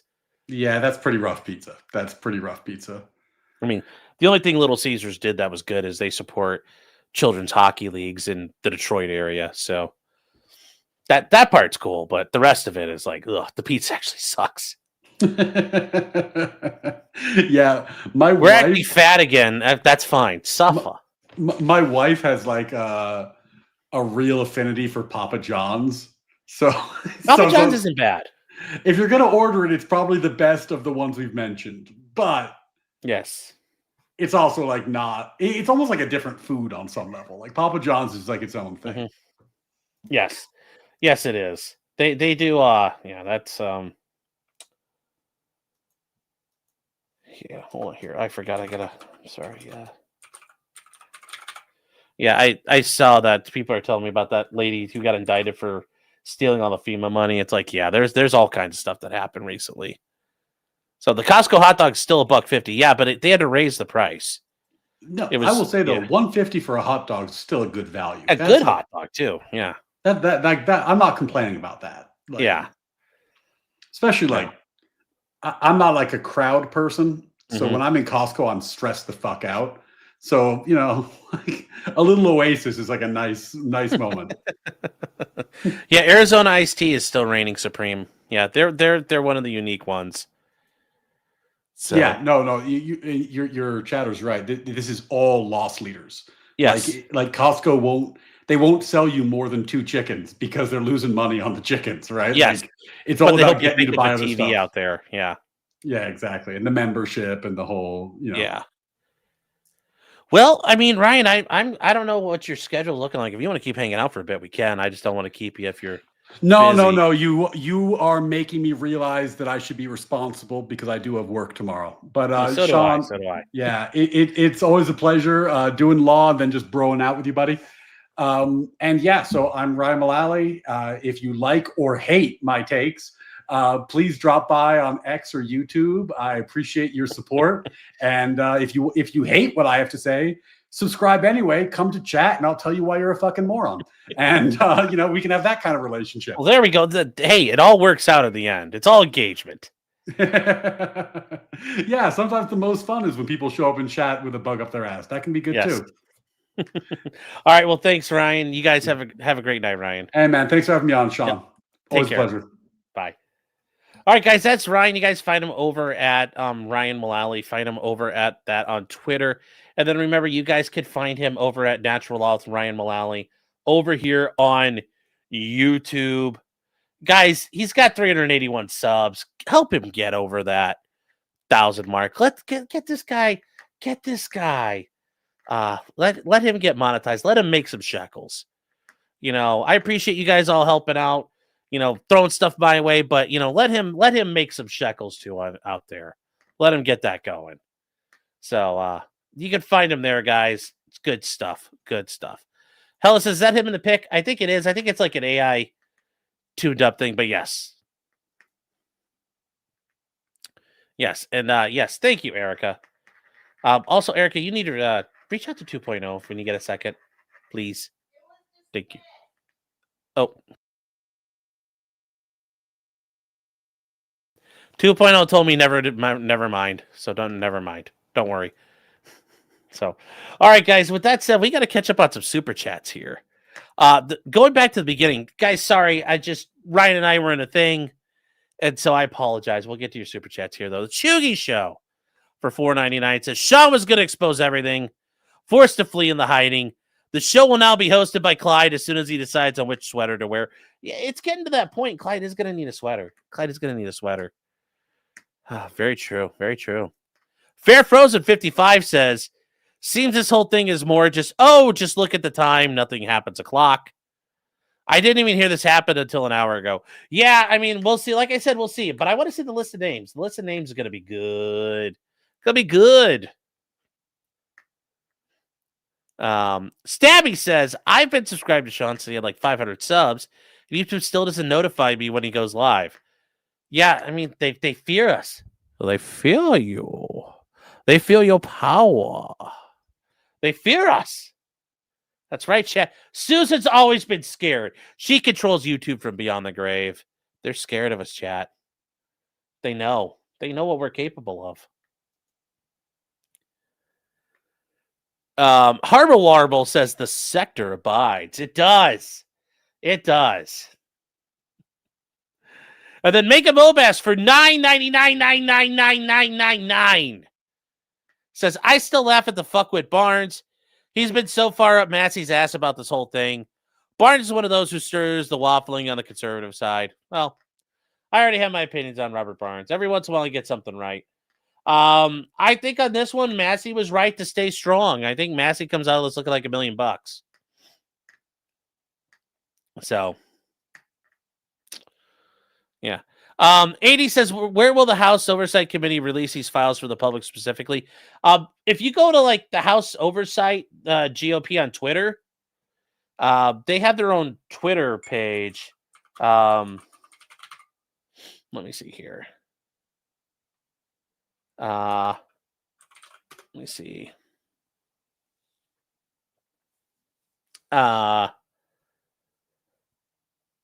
The House Oversight has their own committee, and like they have all their own committees.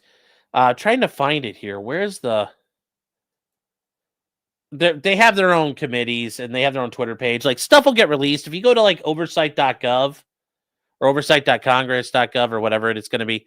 You'll be able to find it there too. They're going to release all that stuff, and make it available. So probably other pages. Good question though. John Coleman says for $5, you look fine, Sean. Damn fine. Of course, I will ask permission from 2.0 first. I guess if you want to be a chubby chaser, I guess, you can do that in America. You can do that in America. John Coleman also for $5 again says 45 days. Things will get delayed and the government will shut down. We're not getting these files. That'd be funny if there was another government delay, but I don't think that's going to happen. I think, like I said, if I'm Trump, I'm just like out the door with everything. Like you guys eat it all. Robin once again says, woo. Yes.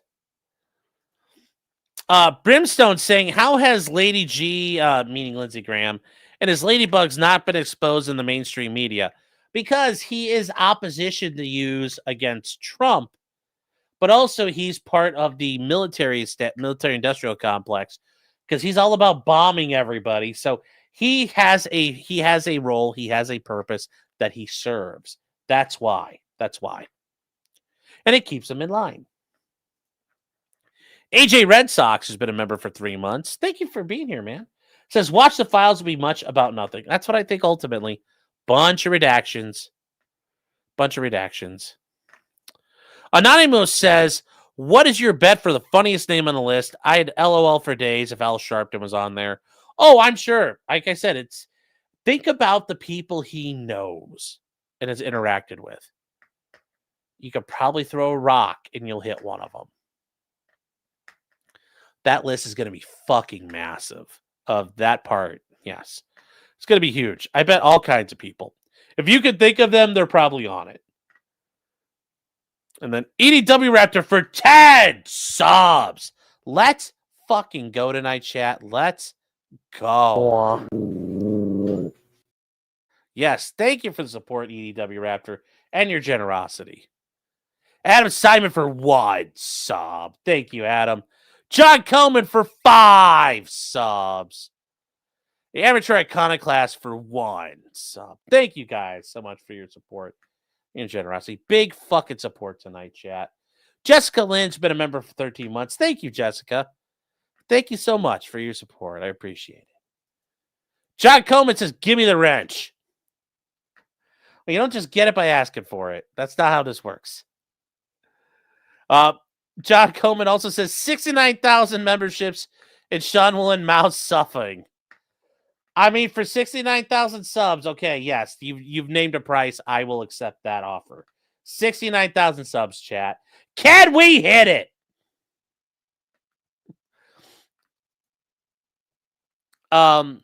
Hella is saying member for 23 months. Thank you, Hella. 23 months is a long time. Does Ryan have an opinion regarding the IGG in Idaho versus Brian Kohberger? I don't know if Ryan has really followed the Brian Kohberger case. I don't think he has. I'll talk, like I said, Hella, I'll get you guys hooked up on that. I don't know if he does, but we'll see.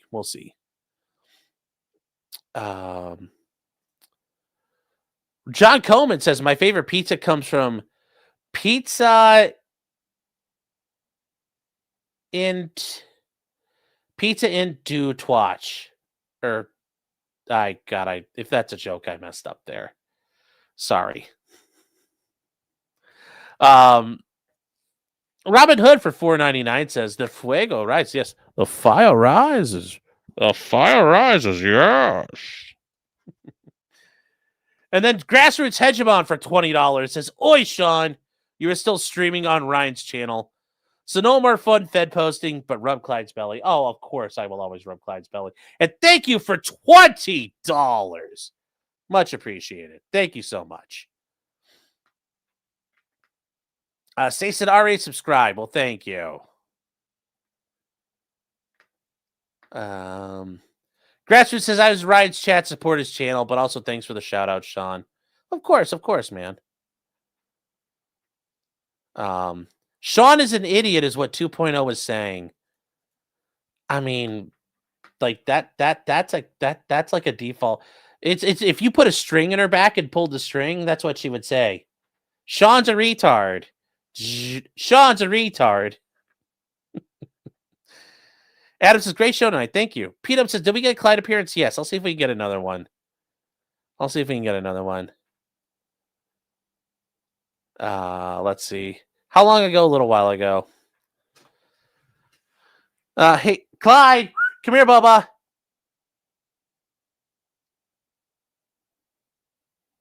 Yes, Thomas Massive W. Yes.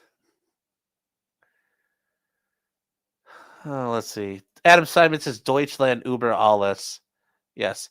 Hey, can you disconnect Ryan? You're still streaming to his channel. I don't know. I'll do it. Hold on here. Yeah. Oh, wait. Hold on. You are live. If I remove this. Oh, no, I can't. I'm trying to here. I don't know if it's letting me. I don't know. We'll end here in a minute anyway, Zero Fucks. So thank you for that. Anyways, Clyde. Come here, Bubba. He's like probably sleeping on 2.0 right now. Oh, there you are, sir. Hello. Come here. Come here, Bubba. Hey. Hey, come here. Like, he's got his like sleepy look. He's like, "What do you want, fat man? Come here, bud. Hey. Come here, Clyde. Come here, buddy. Come here. Come here. Come on. Come on, Clyde. Come on. Hey. Come here. Bubber, kids. Come on. Come on, Clyde. I got your little Clyde treats. Come here. He's like kind of staring at me. He's like, "I don't really want to do this, buddy." He's just sitting there staring at me, wagging his tail. And I'm like, "All right. You know what? Fine. Wagging your tail, Clyde. You came in here, so you get your treat. You get one appearance tonight. Sorry, I can't get him again." Durna, this is actually really good. Lindsey Graham is so classy. He's a Southern gentleman and a Southern belle. Yes. Let me see here. Copied Kitty's been a member for 11 months. Thank you for the support. Says, "Excellent discussion tonight. Thank you." Yeah. Let's see here. Let's see. Are they all caught up here? Rob Noor was able to do it when he had Ryan on. I know, but if it says, like, I'm looking at the thing and it says, "You are live." Okay. But if I click remove, it says a post was created on YouTube for this. Your guest Ryan will need to delete it on YouTube. Oh, God. I guess we'll try this real quick. Tell me if that kills the YouTube feed for Ryan. I hope it did. I hope I didn't just kill something here. So,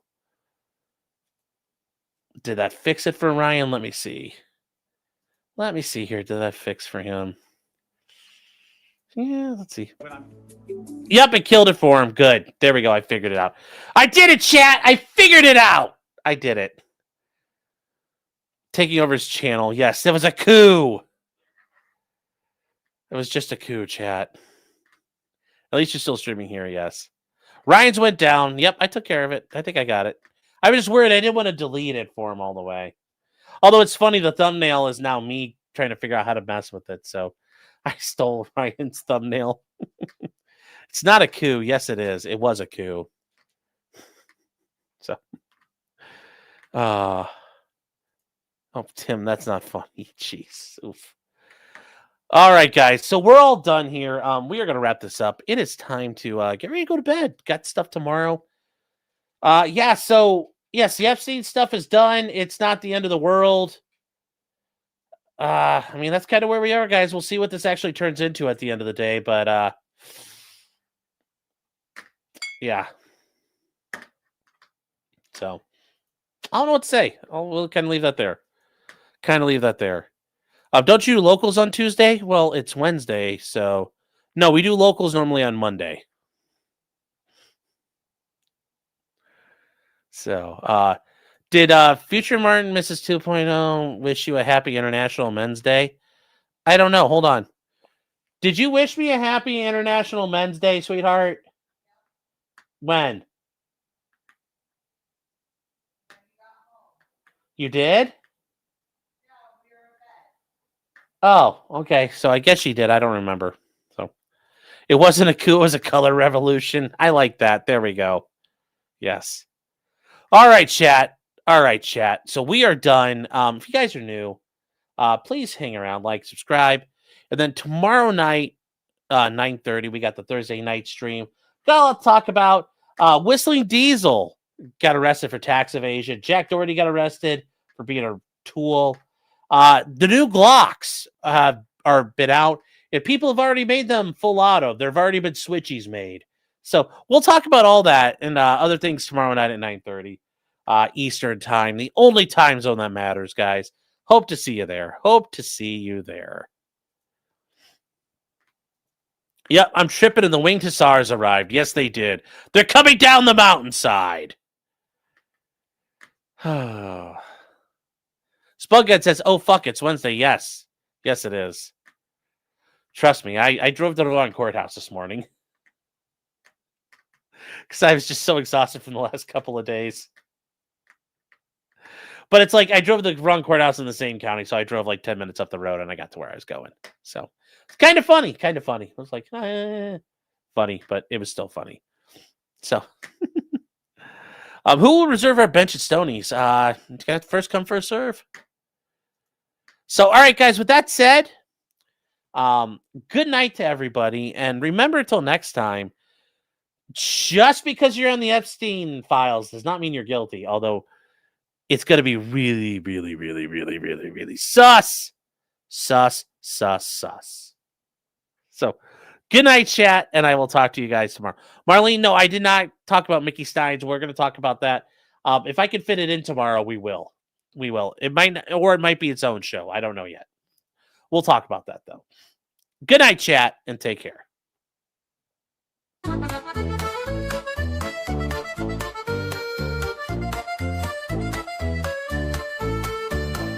Weapons, blacksmithing, and models of planes, esoteric works, and even some trains. Much merriment had while drinking White Claws, tips on hunting, and even talking the law. Whatever you do, just don't talk to cops, even when they nab you on illegal stops. Just 'cause you did it doesn't mean you're guilty, but please talk to a local attorney. Was that the fact